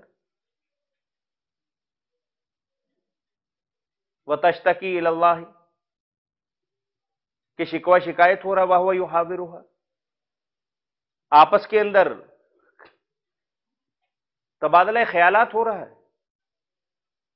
اللہ کے نبی صلی اللہ علیہ وسلم بات کرتے ہیں، بی بی بھی بات کرتی۔ قد سمع اللہ قول التی تجادلک فی زوجها وتشتکی الی اللہ واللہ یسمع تحاورکما۔ حوار کس کو کہتے ہیں؟ حوار عربی زبان کے اندر انٹرویو کے معنی کے اندر ہے کہ ایک بات کرے گا دوسرا جواب دے گا، پھر پہلا بات کرے گا وہ جواب دے گا، یعنی آپس کے اندر کراس ٹاکنگ کے معنی کے اندر یہ بات آتی ہے۔ یعنی اللہ کے نبی صلی اللہ علیہ وسلم کے پاس ابھی نہ وحی جلی تھی نہ وحی خفی تھی کہ اللہ کے نبی صلی اللہ علیہ وسلم کوئی بات بتا دیتے۔ جب اللہ وحدہ لا شریک نے وحی کے ذریعے اس معاملے کو حل کر دیا تو اللہ کے نبی صلی اللہ علیہ وسلم نے بات کو بتا دی۔ اور آپ جانتے ہیں کہ بی بی عائشہ کے معاملے کے اندر کون شوہر ہے کہ 1 مہینے تک اپنی بیوی کے حوالے سے جس پر ایک ایسی بات کہی جائے کہ جس کا ذکر کرتے ہوئے بھی ایک مسلمان کے رونگٹے کھڑے ہو جاتے ہیں، اور سید الاولین والآخرین جیسی معصوم اور معتبر ہستی رحمت للعالمین فخر موجودات صلی اللہ علیہ وسلم کس طریقے سے کروٹیں بدلتے ہوں۔ وہ مہینہ پہلے بھی کہہ سکتے تھے کہ مجھ پر وحی آ گئی ہے کہ اللہ نے تمہیں پاک کر دیا، لیکن صحابہ کرام جانتے تھے کہ وما ينطق عن الهوى ان هو الا وحی یوحی، کہ اللہ کے نبی ایسی بات کریں سوچا بھی نہیں جا سکتا۔ یعنی خود کانٹوں پر لیٹنا اللہ کے نبی صلی اللہ علیہ وسلم نے برداشت کیا۔ منافقوں نے مدینہ منورہ کے اندر اللہ کے نبی صلی اللہ علیہ وسلم اور ان کے ساتھیوں کا جینا حرام کر دیا۔ بے شمار معتبر اور جلیل القدر صحابہ کرام بھی اس معاملے کے اندر بہک گئے، جن میں حسان ابن ثابت بھی ہیں، لیکن اللہ کے نبی صلی اللہ علیہ وسلم نے اپنے منہ سے کوئی بات نہیں کی۔ صحابہ اکرام اگر اللہ کے نبی اپنے منہ سے کوئی بات کرتے تو کیا صحابہ اکرام ان کی بات کو نہ مانتے؟ آپ وہ واقعہ تو جانتے ہوں گے نا کہ ایک آدمی نے حضرت ابوبکر صدیق رضی اللہ تعالیٰ عنہ سے کہا کہ بھئی اگر کوئی بندہ کہے کہ بھی رات میں مکے میں تھا اور رات میں بیت المقدس بھی گیا اور فلاں فلاں جگہ پہ گیا اور پھر میں واپس اپنے گھر پہ بھی آ گیا، تو کیا تم مانو گے؟ یہ تاریخی روایت میں بیان کر رہا ہوں۔ تو حضرت ابوبکر صدیق نے کہا کہ بھئی یہ تو بہت بڑا جھوٹ ہے، ان ایکسپیکٹڈ بات ہے، یا یمکن ھذا، ایسا نہیں ہو سکتا۔ تو سوال کرنے والے نے کہا کہ وہ ساتھی جو تمہارا دوست جس پر تم ایمان رکھتے ہو اس نے یہ بات کہی ہے۔ تو حضرت ابوبکر صدیق رضی اللہ تعالیٰ عنہ نے کہا کہ پھر حق ہے، وہ آسمان کی باتیں ہمیں بتاتا ہے کہ اللہ ہے، اللہ تمہارا مالک ہے، خالق ہے، تمہاری زندگی کے اندر وہی کار فرما ہے، جنت ہے اور جہنم ہے۔ یہ ساری باتیں اگر اس کے کہنے پر مانتے ہیں تو اس بات کو کیوں نہیں مانیں گے؟ یہ بات اگر ان کی زبان اقدس سے نکلی ہے تو یہ سچ ہے۔ اگر اللہ کے نبی صلی اللہ علیہ وسلم اپنی زوجہ محترمہ کے بارے میں خود سے کوئی بات کہہ دیتے نعوذ باللہ، تو کیا مسلمان اس کا اقرار اور یقین نہ کرتے؟ لیکن الصادق والامین یہ ایسا لقب نہیں ہے کہ کسی جماعت نے اپنے لیڈر کو دیا ہو کسی قبیلے نے اپنے خانوادے کے کسی فرزند کو عطا کیا ہو، نہیں۔ الفضل بما شہدت بہ الاعداء، یہ دشمن بھی اللہ کے نبی صلی اللہ علیہ وسلم کی شہادت دیتا تھا کہ ان سے بڑھ کر کوئی امانت دار اور ان سے بڑھ کر کوئی صداقت والا نہیں، ان سے بڑھ کر کوئی ذمہ دار نہیں ہے، ان سے بڑھ کر کوئی چیزوں کی حفاظت کرنے والا نہیں ہے، ان سے بڑھ کر کوئی کھری بات کرنے والا نہیں ہے۔ یہ کون کہتا ہے؟ یہ صحابہ کرام نہیں کہتے تھے، یہ تو اللہ کے نبی صلی اللہ علیہ وسلم نے جب صفا پہاڑی پہ چڑھ کے کہا کہ میرے بارے میں تمہارا کیا نظریہ، تم مجھے کیا سمجھتے ہو، وہ مسلمان نہیں تھے۔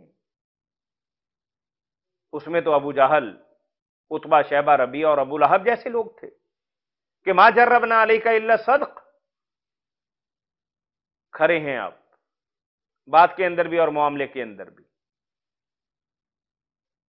کسی بندے نے نہیں کہا کہ اللہ کے نبی صلی اللہ علیہ وسلم نعوذ باللہ جھوٹ بولتے، انہوں نے کہا کہ جو بات تم کہتے ہو ہماری سمجھ کے اندر نہیں آتی، لہذا اس بنا پر ہم تمہیں جھوٹا کہتے ہیں، باقی تمہارے معاملات کے اندر، تمہارے کردار کے اندر، تمہاری گفتگو کے اندر، تمہارے رویے کے اندر ہمیں کوئی شکایت نہیں۔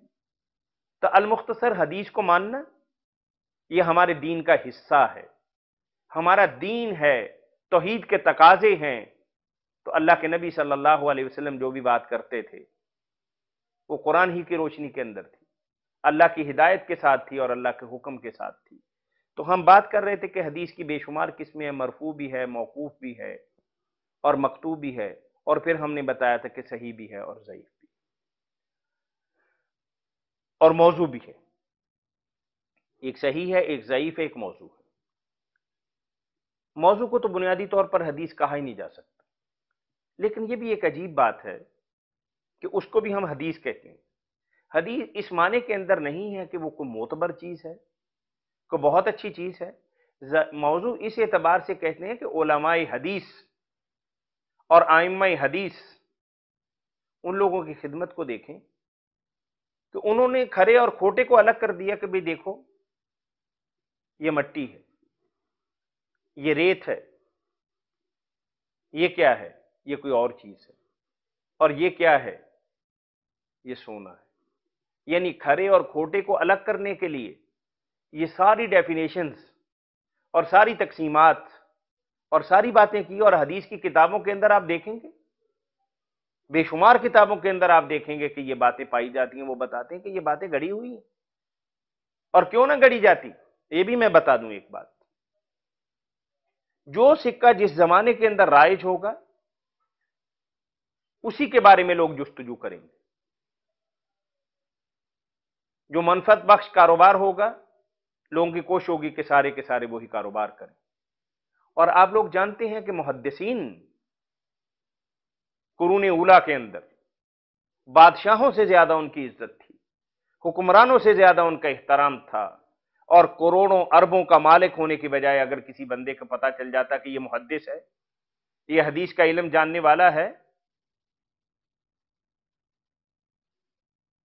یعنی عبداللہ بن مبارک رضی اللہ رحمت اللہ علیہ کے بارے میں آتا ہے کہ 63,000 دواتیں ایک وقت کے اندر ان کی مجلس کے اندر استعمال ہوتی تھی۔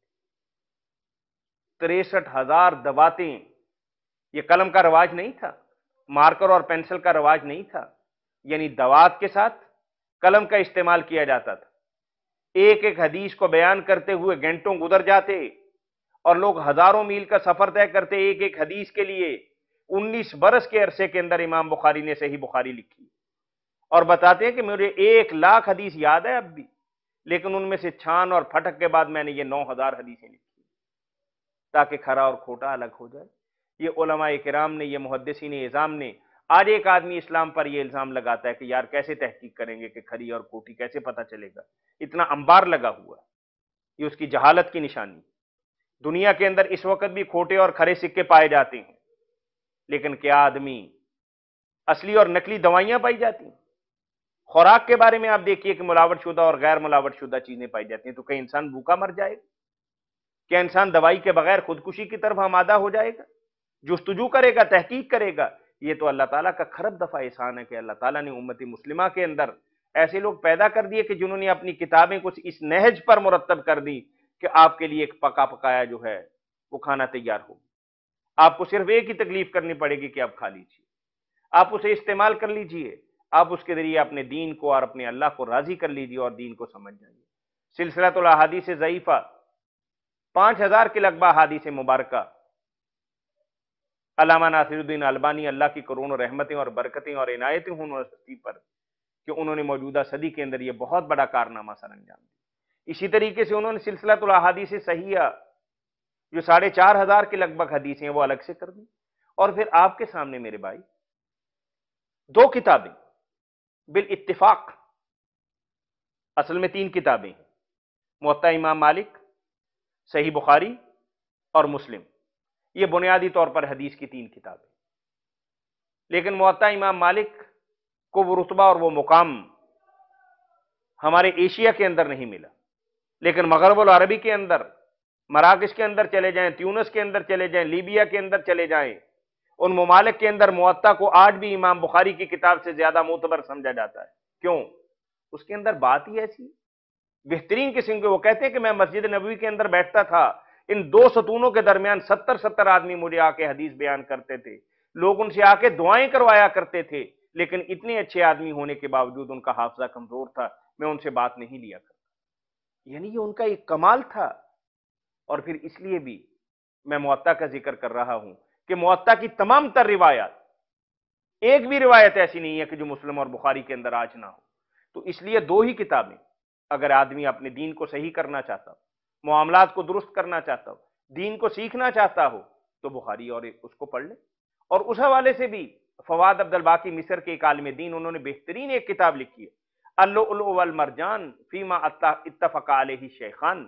وہ 1900 کے لگ بھگ 2000 کے لگ بھگ ایسی حدیثیں ہیں جو بخاری اور مسلم کے اندر اکٹھی ہیں، یعنی باقیوں کی الگ الگ روایتیں ہیں اگر آپ تفصیل کے ساتھ پڑھنا چاہیں، لیکن اگر آپ متفقن علیہ روایات یعنی اتفق علیہ شیخان، امام بخاری کا اور امام مسلم پر جس کا اتفاق ہو، یہ 2000 سے بھی کم حدیثیں، اور یہ کتاب عربی کے اندر بھی ملتی ہے، اردو کے اندر بھی ملتی ہے۔ تو برادران کرام، معزز خواتین و حضرات، ہونا یہ چاہیے کہ اسلام کو سمجھنا چاہیے۔ اور جو کل ایک بات ہوئی تھی کہ ضعیف روایات کے حوالے سے تھوڑی سی اس میں بات صاحب ہو گئی تھی، بنیادی طور پر ایسا نہیں ہونا چاہیے۔ جب ہمارے پاس صحیح حدیث کا اتنا بڑا مجموعہ اللہ وحدہ لا شریک نے علماء امت کے ذریعے ہم تک پہنچا دیا، تو ہم ضعیف حدیث کو ترغیب کے اندر بھی، ترہیب کے اندر بھی، فضائل کے اندر بھی کیوں لیں؟ اس پر بھی دین کا دار و مدار ہے کہ اللہ کے نبی صلی اللہ علیہ وسلم ایسا کرتے تھے، یا اللہ کے نبی صلی اللہ علیہ وسلم نے ایسا فرمایا کہ لیکن بات پائے کی نہیں ہے، تو اس لیے ہمیں حد الامکان اس میں بھی احتیاط کرنی چاہیے۔ امام مسلم بھی، امام بخاری بھی، جیسے رات ایک بہن نے بتایا تھا، وہ واقعی ان کی بات بہت ہی ویلڈ ہے کہ جب ہمارے پاس احادیث کا اتنا خوبصورت اور اچھا مجموعہ ہے تو ہمیں صحیح حدیث کو چھوڑ کر ضعیف حدیث کی طرف جانے کی ضرورت نہیں۔ دعا کرنی چاہیے کہ اللہ تعالی ہمیں صحیح طور پر، تھوڑی سی گفتگو انشاءاللہ کل بھی کریں گے، اس کے ساتھ ہی ہمیں اجازت دیجیے کل تک کے لیے۔ اللہ آپ سب کو سلامت رکھے اور خیریت سے رکھے۔ آپ ہمارے لیے دعا کریں، ہم آپ کے لیے دعا گو ہیں۔ بارک اللہ فی حیاتکم الجبارہ وشکر اللہ سعیکم۔ السلام علیکم ورحمۃ اللہ وبرکاتہ۔ الحمدللہ الحمدللہ رب العالمین، والصلاة والسلام علی سید الانبیاء والمرسلین وعلی آلہ واصحابہ ومن تبعہم بإحسان الی یوم الدین۔ اعوذ باللہ السمیع العلیم من الشیطان الرجیم، بسم اللہ الرحمن الرحیم، وما ينطق عن الهوى ان هو الا وحی یوحی۔ معزز خواتین و حضرات،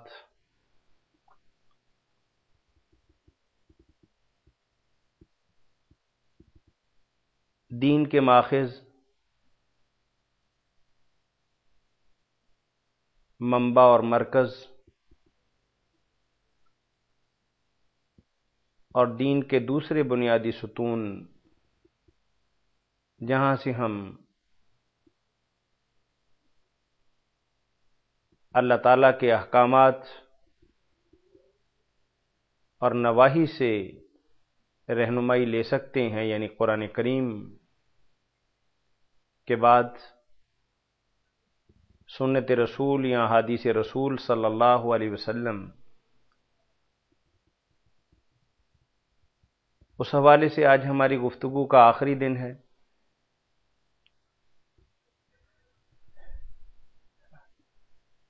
ہم واضح کر چکے کہ قرآن کریم کو سمجھنے کے لیے احادیث کا جاننا اور سنت کا پہچاننا بھی قرآن ہی کو جاننے ہی کی طرح ہے۔ قرآن کریم کی چونکہ حفاظت کی ذمہ داری پروردگار عالم مالک الملک نے خود لی تھی،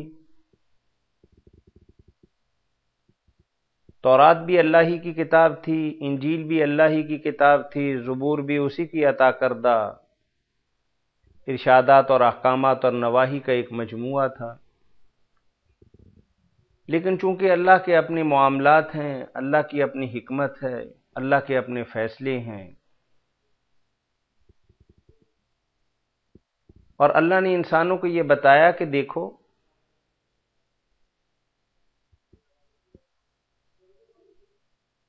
یعنی تورات، انجیل اور زبور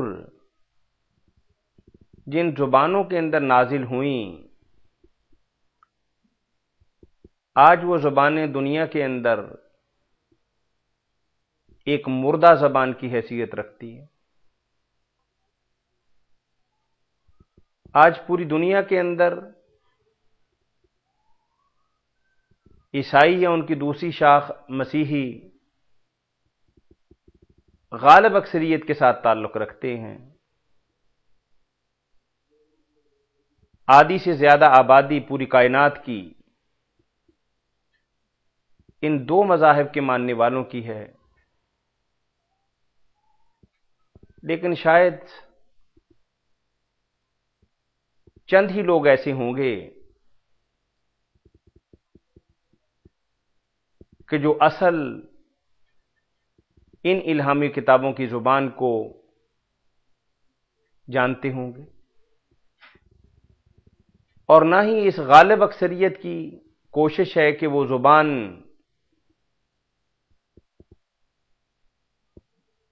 جس میں جبریل امین اللہ کی طرف سے وحی لے کر موسیٰ علیہ الصلوۃ والسلام یا عیسیٰ علیہ الصلوۃ والسلام کے پاس آتے تھے، اس زبان کو زندہ کیا جائے، اور ان کی اس حوالے سے کوئی کاوش، کوشش،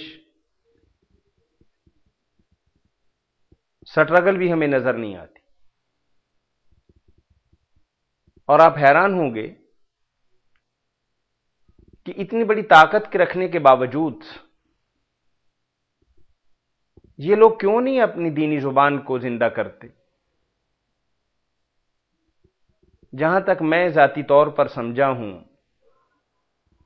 اس کی بنیادی وجہ یہ ہے کہ آج پوری کائنات کے اندر، پوری دنیا کے اندر، روئے زمین پر تورات اپنی اصل مادری زبان کے اندر موجود نہیں، اور نہ ہی انجیل اپنی نازل شدہ زبان کے اندر آج اپنی حقیقی شکل کے اندر موجود ہے۔ دنیا کی مختلف زبانوں کے اندر، بلکہ ہر زبان کے اندر اس کے تراجم، اس کی تفسیریں اور اس کی وضاحتیں آپ کو ملیں گی، اور آج انجیل دنیا کے اندر سب سے زیادہ چھپنے والی کتاب ہے۔ سینکڑوں زبانوں کے اندر تقسیم کر کے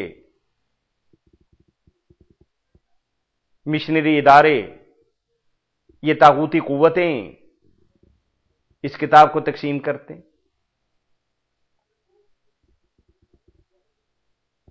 اور اس کی قیمت اور اس کی لاگت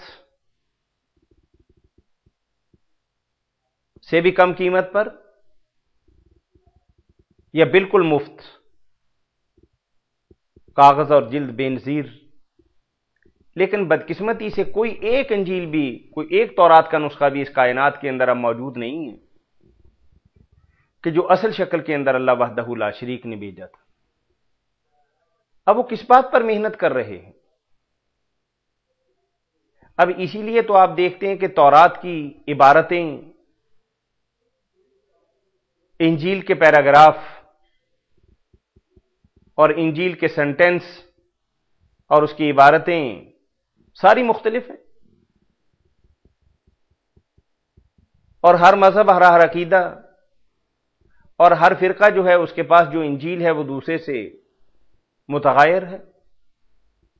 پہلے تو دو چار انجیلیں ہی ایسی ہیں، مقوقس ہے، یوحنا ہے، برنباس ہے، متی ہے، اور بھی بے شمار نام ہوں گے۔ اب یہ تو تراجم ہیں نا جو پائے جاتے ہیں۔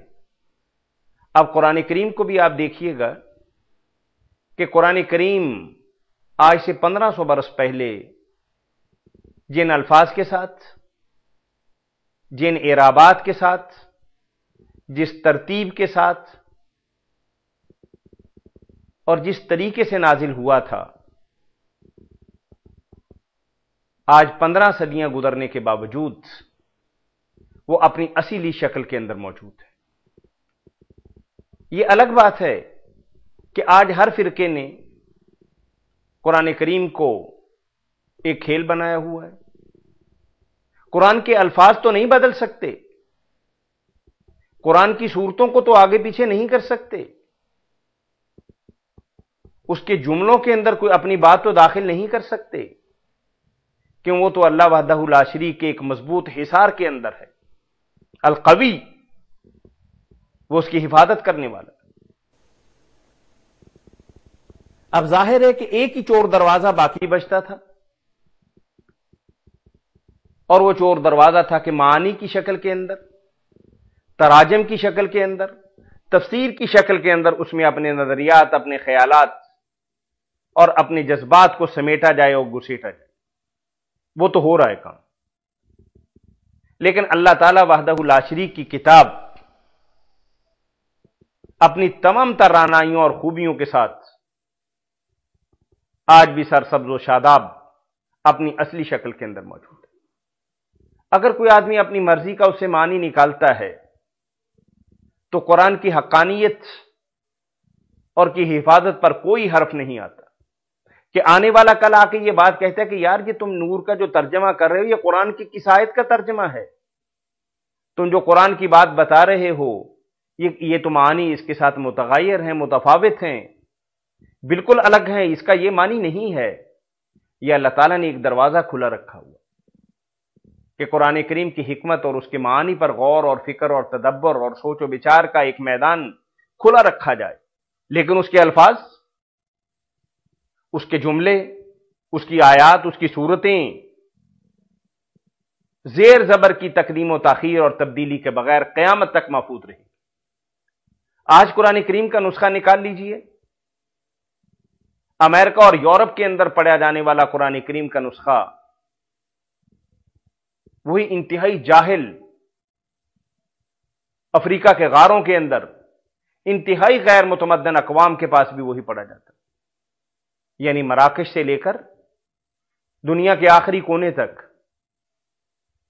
ایک ہی قرآن کریم ہے جس کی ابتدا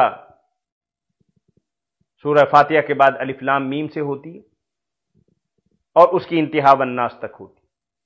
تو ہم بات یہ کر رہے تھے کہ اللہ وحدہ لا شریک نے قرآن کریم نازل کیا اور اس کی حفاظت اپنے ذمہ لے لی، لیکن قرآن کریم کی تفسیر کے لیے اور اس کی وضاحت کے لیے، اس کے تراجم اور تفسیر کے لیے اللہ وحدہ لا شریک نے ایک عظیم تر ہستی نبی کریم صلی اللہ علیہ وسلم کی ذات اقدس کی شکل کے اندر ہم انسانوں کو دی۔ اب وہ قرآن کی اصل تفسیر کرنے والے، اصل ترجمہ کرنے والے، قرآن کے معانی بتانے والے، اس کے مفہوم کو واضح کرنے والے اور اس کی آیات کی ڈیفینیشن کرنے والے اللہ کے نبی صلی اللہ علیہ وسلم سے بڑھ کر نہ کوئی مفسر ہے، نہ کوئی مترجم ہے، اور نہ ہی اس کا کوئی ترجمہ کر سکتا۔ اب اگر اللہ کے نبی صلی اللہ علیہ وسلم کی ذات اقدس کو ایک طرف رکھ دیا جائے کہ میں نے قرآن کریم کو سمجھنا ہے اور میں نے قرآن کریم پر عمل کرنا ہے، تو شاید یہ دنیا کا سب سے ایک جاہلانہ عقیدہ اور نظریہ اور خیال ہوگا۔ این خیال است و محال است و جنون، یعنی قرآن کو سمجھنے کے لیے جن پر قرآن اترا ہے، صاحب قرآن نبی کریم صلی اللہ علیہ وسلم، اور ان کی زبان اقدس سے نکلا ہوا ایک ایک لفظ قرآن کریم کا وہ ترجمہ ہے، ایک ایک جملہ قرآن کریم کی تفسیر ہے، اور اللہ کے نبی صلی اللہ علیہ وسلم کا ایک ایک عمل جو ہے وہ قرآن کو واضح کرنے والا ہے۔ یعنی قرآن کریم کے ساتھ ساتھ حدیث نبویہ بھی ہمارے لیے دین کا ایک بہت بڑا مصدر ہے اور بہت بڑا منبع ہے۔ اور اسی لیے اللہ کے نبی صلی اللہ علیہ وسلم نے فرمایا کہ ترکت فیکم امرین لن تضلوا ما تمسکتم بہما کتاب اللہ و سنت رسولہ صلی اللہ علیہ وسلم۔ یعنی قرآن کے ساتھ ساتھ اللہ کے نبی کی سنت کو جاننا بہت ضروری ہے، اور اس جاننے کے لیے ایک علم جسے علم حدیث کہا جاتا ہے وضع کیا گیا۔ اب اس وضع کرنے کے اندر، حدیث کا علم بنانے کے اندر ہزاروں نہیں لاکھوں انسانوں کی زندگیوں کے حالات آج محفوظ۔ آپ بتائیے کہ میں ایک بات کرتا ہوں، اللہ کے نبی صلی اللہ علیہ وسلم سے پہلے کو 500 برس پہلے سیدنا عیسیٰ علیہ الصلوۃ والسلام پیغمبر بن کے آئے، دنیا کی تمام ثروت اور دولت پر آج عیسائی قابض ہے، لیکن کوئی ایک آدمی بھی دنیا کے اندر ایسا ہوگا کہ جو عیسیٰ علیہ الصلوۃ والسلام کی بات سند تک آج ہم تک یہ پہنچائے کہ یہ مجھ تک اس طریقے سے پہنچی۔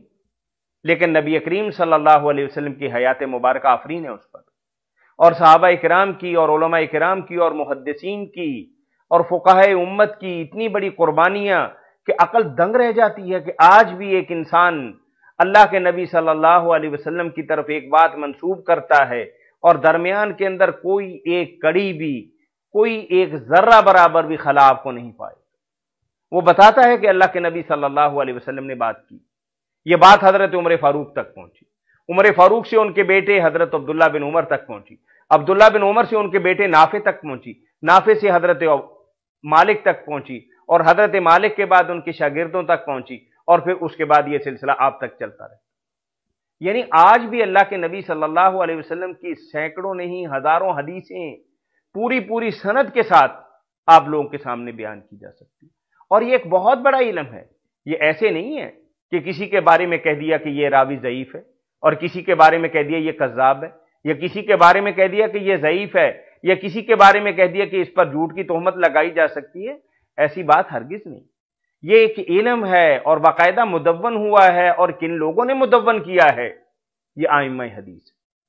تو دیکھیے کہ میں آج 5-7 ائمہ کرام کا جرح و تعدیل کے جو اصل امام تھے، حدیث کے سارے امام ہیں، سارے ہمارے سر کا تاج ہیں، ہمارے لیے قابل احترام ہیں، لیکن آپ دیکھیے کہ کون سے لوگ کسی کے بارے میں روایت کرتے ہیں، کون سا آدمی کسی کے بارے میں بات کرتا ہے۔ امام بخاری رحمۃ اللہ علیہ کے بارے میں آتا ہے کہ ان کو پتا چلا کہ کسی آدمی کے پاس کوئی حدیث ہے، امام ایک لمبا سفر طے کر کے گئے، اور ایک ایک حدیث کو اکٹھا کرنے کے لیے سینکڑوں میل کا فاصلہ، اور آج کے دور کا فاصلہ نہیں ہے کہ گھنٹے کے اندر آپ 1000 میل کا فاصلہ طے کر لیں۔ پاکستان سے دنیا کے کسی خطے کے اندر چلے جائیں اور 4 دن کے بعد اپنے گھر کے اندر لوٹ آئیں، ہزاروں میل کا فاصلہ طے کر سکتے ہیں۔ لیکن یہ تھوڑا سا غور کیجئے کہ 1400-1500 برس پہلے کیسے انسانوں کی زندگی تھی، سواری کے انتظامات کیا تھے، لیکن ان کے جذبات صادقہ کو دیکھیے۔ امام بخاری رحمۃ اللہ علیہ کے بارے میں آتا ہے کہ جب پتہ چلا کہ کسی آدمی کے پاس حدیث ہے تو امام گئے، جب دیکھا کہ وہ آدمی کھیتوں کے اندر کام کر رہا ہے، امام صاحب جب گئے تو اپنے جانور کو پچکار رہا تھا، بھاگے ہوئے گھوڑے کو اپنی طرف بلا رہا تھا۔ امام رحمت اللہ علیہ نے دیکھا کہ اس آدمی نے ایسے اپنے دامن کو اکٹھا کیا ہوا، جیسے ہم دیہاتی زندگی کے اندر اپنے دامن کے اندر دانے یا کوئی چارہ یا کوئی اور چیز ڈال رکھے، اور جانور کو وہ بلا رہا ہے اپنی طرف، پچکار رہا ہے، اور جب جانور قریب آیا تو جڑ سے اس کی گردن پکڑ لی اور دامن چھوڑا تو اس کے دامن کے اندر کچھ بھی تو نہیں تھا۔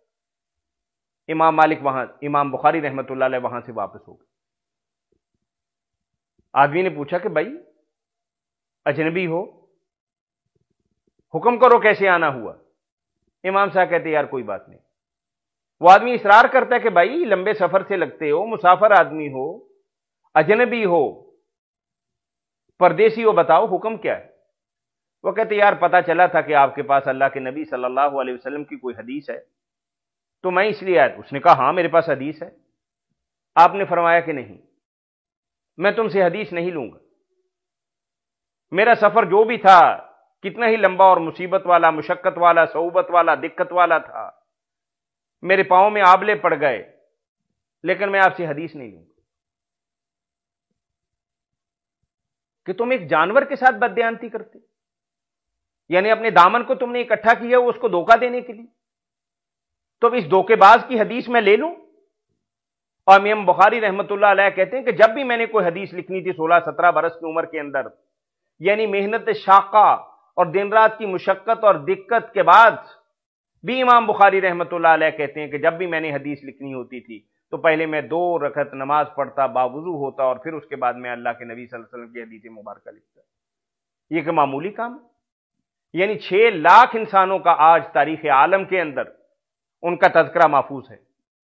یہ انہی لوگوں نے لکھا اور اس پر پوری امت مسلمہ کا اتفاق ہے. یہ واقعی یہ لوگ ایسے تھے.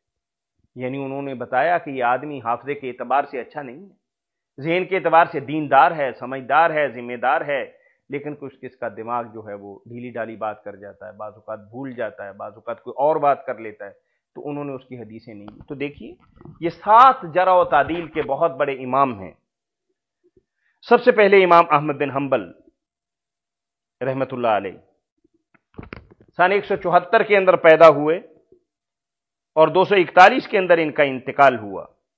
اور امام بخاری رحمت اللہ علیہ دوسری صدی کے آخر کے اندر پیدا ہوئے 194 کے اندر, اور تیسری صدی کے وسط 256 کے اندر ان کا انتقال ہوا. اور امام مسلم تیسری صدی کی ابتدا یعنی 202 کے اندر پیدا ہوئے اور آخری تہائی کے اندر اللہ کو پیارے ہو گئے 271 کے اندر. امام ابو داؤد بالکل امام بخاری ہی, امام مسلم ہی کے سال پیدا ہوئے, لیکن عمر میں اس سے 5 سال بڑے تھے. 276 کے اندر ان کا انتقال ہوا. اور اس کے بعد امام ترمذی جن کا اصل نام ابو عیسیٰ محمد بن عیسیٰ ترمذی ہے, یہ 209 کے اندر پیدا ہوئے اور 279 کے اندر ان کا انتقال ہوا. یہ میں ہجری سال بتا رہا ہوں. اور اس کے بعد امام نسائی جن کا اصل نام احمد, جن کی کنیت ابو عبد الرحمن 215 کے اندر پیدا ہوئے اور 4 صدی کی ابتدا کے اندر 303 کے اندر ان کا انتقال ہوا. اور ابن ماجہ جن کا اصل نام محمد بن یزید بن ماجہ ہے, 207 کے اندر یہ پیدا ہوئے اور 275 کے اندر یہ انتقال ہوا. یہ 7 جرح و تعدیل کے امام ہیں, اور پوری دنیا یہ تسلیم کرتی ہے کہ ان کی محنت, ان کی محبت, ان کی عقیدت, ان کا نظریہ, ان کی جو بھی تعلیم و تعلم کا سلسلہ تھا اس کے ذریعے یہ علم ہم تک پہنچا. اس کے بعد بے شمار ائمہ کرام ہیں, اسحاق بن راہوے ہیں, احمد بن ابراہیم اسماعیل ہیں, حارث بن ابو اسامہ ہیں, محمد بن اسحاق ابن خزیمہ ہیں, محمد بن ادریس الرازی ہیں, امام زہلی ہیں, امام زرع رازی ہیں, امام ادریس شافی ہیں, ابو بکر ابن شیبہ ہیں, علی بن مدینی ہیں, امام مالک ہیں. یہ سارے امام ہیں جرح و تعدیل کے, لیکن ان کا درجہ جو ہو پہلے 7 کے بعد آتا ہے. تو احادیث کی جو کتابیں ہیں اس کی کچھ تقسیمات ہیں. آپ دیکھتے ہیں کہ کسی کتاب کے اوپر لکھا ہوتا ہے کہ جامع ہے, اور کسی کتاب کے اوپر لکھا ہوتا ہے کہ یہ سنن کی کتاب ہے, اور ایک حدیث کی بہت ہی معتبر کتاب ہے اس کے بارے میں مسند کا لفظ لکھا ہوتا ہے. تو اس کی بھی تفصیل ائمہ کرام نے کی ہے کہ ایسی کتاب کہ جس کے اندر تاریخ کی باتیں بھی ہوں, تفسیر کا بھی اجمالی ذکر ہو, اور فتن اور ملاحم کی بھی بات ہو, اور مباحث بھی ہوں, تو ایسی کتاب کو الجامع کہتے ہیں. اور 2 کتابیں اس حوالے سے پوری دنیا کے اندر معتبر ہیں.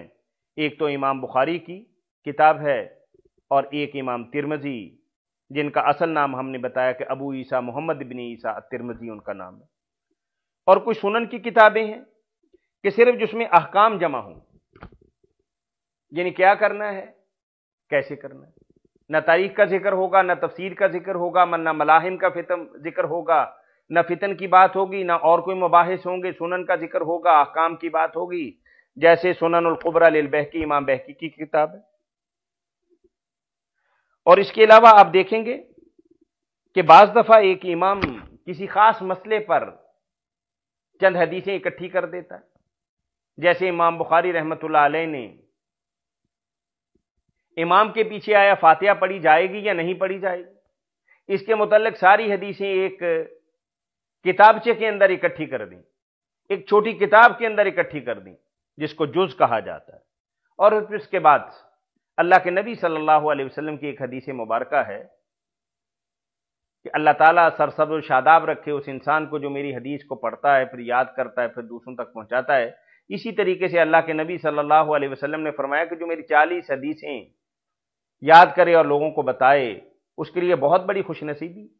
اس حدیث پر عمل کرتے ہوئے بے شمار اصحاب نے 40 کے نام سے، جس میں سب سے معتبر اور معروف کتاب امام مسلم رحمۃ اللہ علیہ کی کتاب کی شرح کرنے والے امام نووی رحمۃ اللہ علیہ کی کتاب 40 نووی آج بھی پوری دنیا کے اندر سب سے زیادہ مسلم سمجھ لیتے۔ آپ میں سے کوئی بھائی اپنی مرضی سے اگر چاہے تو کسی بھی موضوع پر، مثلا والدین کے حقوق کے بارے میں، ہمسائے کے حقوق کے بارے میں، بچوں کی تعلیم و تربیت کے بارے میں، سچ کے بارے میں، یا کسی اور موضوع پر جو بھی اس کو پسند ہے، اس پر اگر 40 حدیثیں اکٹھی کر لیتا ہے اور وہ چھپوا لیتا ہے تو اللہ کے نبی صلی اللہ علیہ وسلم کی اس حدیث مبارکہ کا وہ بھی مصداق ہو سکتا ہے۔ آج بھی آپ یہ کام کر سکتے ہیں کہ مختلف کتابوں میں سے اپنی مرضی کی کسی ایک فن کی، آپ فرض کر لیجئے کہ دعاؤں کے بارے میں کہ اللہ کے نبی صلی اللہ علیہ وسلم کی دعائیں کیا تھی، وہ اکٹھی کر لیں۔ اللہ کے نبی صلی اللہ علیہ وسلم کا بچوں کے ساتھ برتاؤ کیا تھا، اس پر 40 حدیثیں اکٹھی کر لیں۔ اللہ کے نبی صلی اللہ علیہ وسلم کی ہمسایہ کے متعلق کیا ہدایات ہیں، وہ اکٹھی کر سکتے ہیں۔ نبی کریم صلی اللہ علیہ وسلم والدین کی اہمیت کے بارے میں، ان کی عزت کے بارے میں، ان کے احترام کے بارے میں، ان کی بات ماننے کے اعتبار سے اور ان کی تکریم کے اعتبار سے جو باتیں ہیں، آپ وہ اکٹھی کر سکتے ہیں۔ اللہ کے نبی صلی اللہ علیہ وسلم تو ایک ایسا کام امت کو بتا کے چلے گئے کہ آپ بھی آج محدث بن سکتے ہیں۔ آج آپ محدثین کی باتیں، آپ دیکھیے بلوغ المرام کوئی حدیث کی مستقل کتاب نہیں ہے، آپ دیکھیے کہ مشکات کوئی حدیث کی وہ کتاب نہیں ہے کہ جو الگ سے کتاب بنائی ہوئی ہو۔ انہوں نے تو وہی حدیثیں جو بخاری کے اندر ہیں، یہ مسلم کے اندر ہیں، جو ترمذی کے اندر ہیں، جو ابن ماجہ کے اندر ہیں، جو نسائی کے اندر ہیں، ابو داؤد کے اندر ہیں، جو موطا کے اندر ہیں، دیگر کتابوں کے اندر ہیں، انہوں نے اس کا ایک مجموعہ اپنے حساب سے اکٹھا کر کے آپ کے سامنے پیش کر دیا۔ آپ بھی اسی طریقے سے کوئی نہ کوئی دین کی خدمت کر سکتے ہیں، اس کے اندر کوئی رکاوٹ والی بات نہیں، نہ کوئی پریشانی والی بات ہے۔ تو اس کے ساتھ ساتھ آپ کو یہ بتاتے چلیں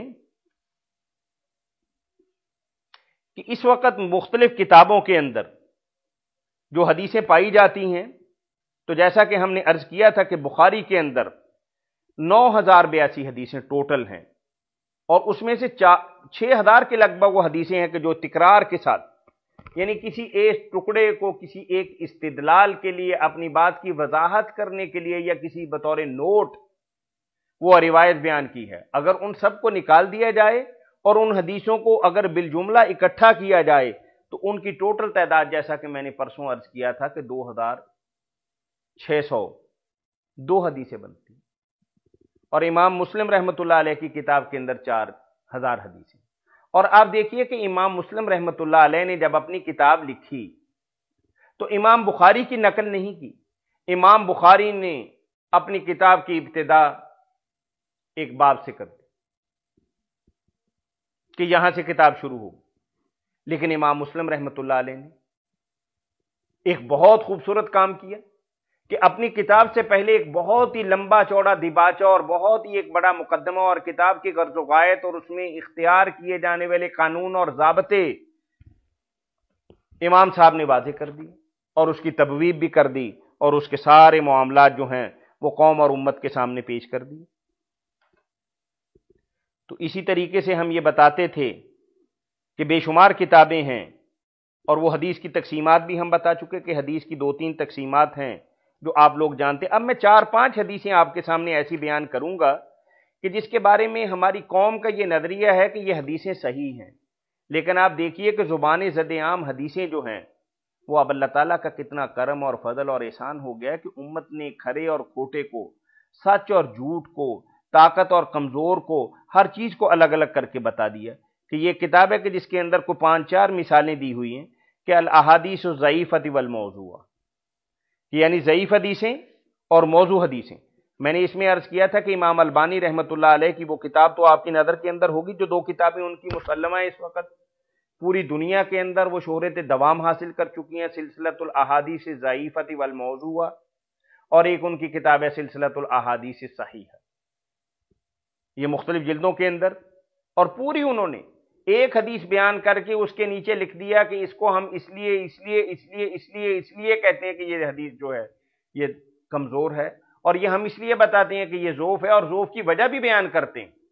چلیے دیکھیے کہ ایک بہت بڑی حدیث ہے کہ عمومی طور پر پیش کی جاتی ہے کہ حضرت معاذ بن جبل رضی اللہ تعالیٰ عنہ کے حوالے سے کہ ان النبی صلی اللہ علیہ وسلم حین بعثہ الی الیمن قال له کیف تقضی اذا عرض علیک قضاء، یعنی اگر آپ کے سامنے کوئی معاملہ آئے تو معاذ تم کیسے فیصلہ کرو گے؟ قال اقضی بما فی کتاب اللہ، بھی اللہ کی کتاب کو دیکھوں گا۔ قال فإن لم یکن فی کتاب اللہ، اگر اللہ کی کتاب میں وہ معاملے کا ترجمہ یا تفسیر یا اس کی وضاحت یا اس کی مثال یا آپ کی رہنمائی نہ ہو تو پھر تم کیا کرو گے؟ تو حضرت معاذ کہتے ہیں قال بسنت رسول اللہ، نبی کریم صلی اللہ علیہ وسلم کی اسوہ مبارکہ سے۔ المختصر اس حدیث کے بارے میں امام البانی رحمۃ اللہ علیہ فرماتے ہیں کہ یہ حدیث ضعیف ہے، منکر ہے، تفصیل کے لیے ملاحظہ ہو سلسلۃ الاحادیث الضعیفۃ والموضوع، اور حدیث کا انہوں نے نمبر دیا ہے 881، یعنی 881 نمبری حدیث۔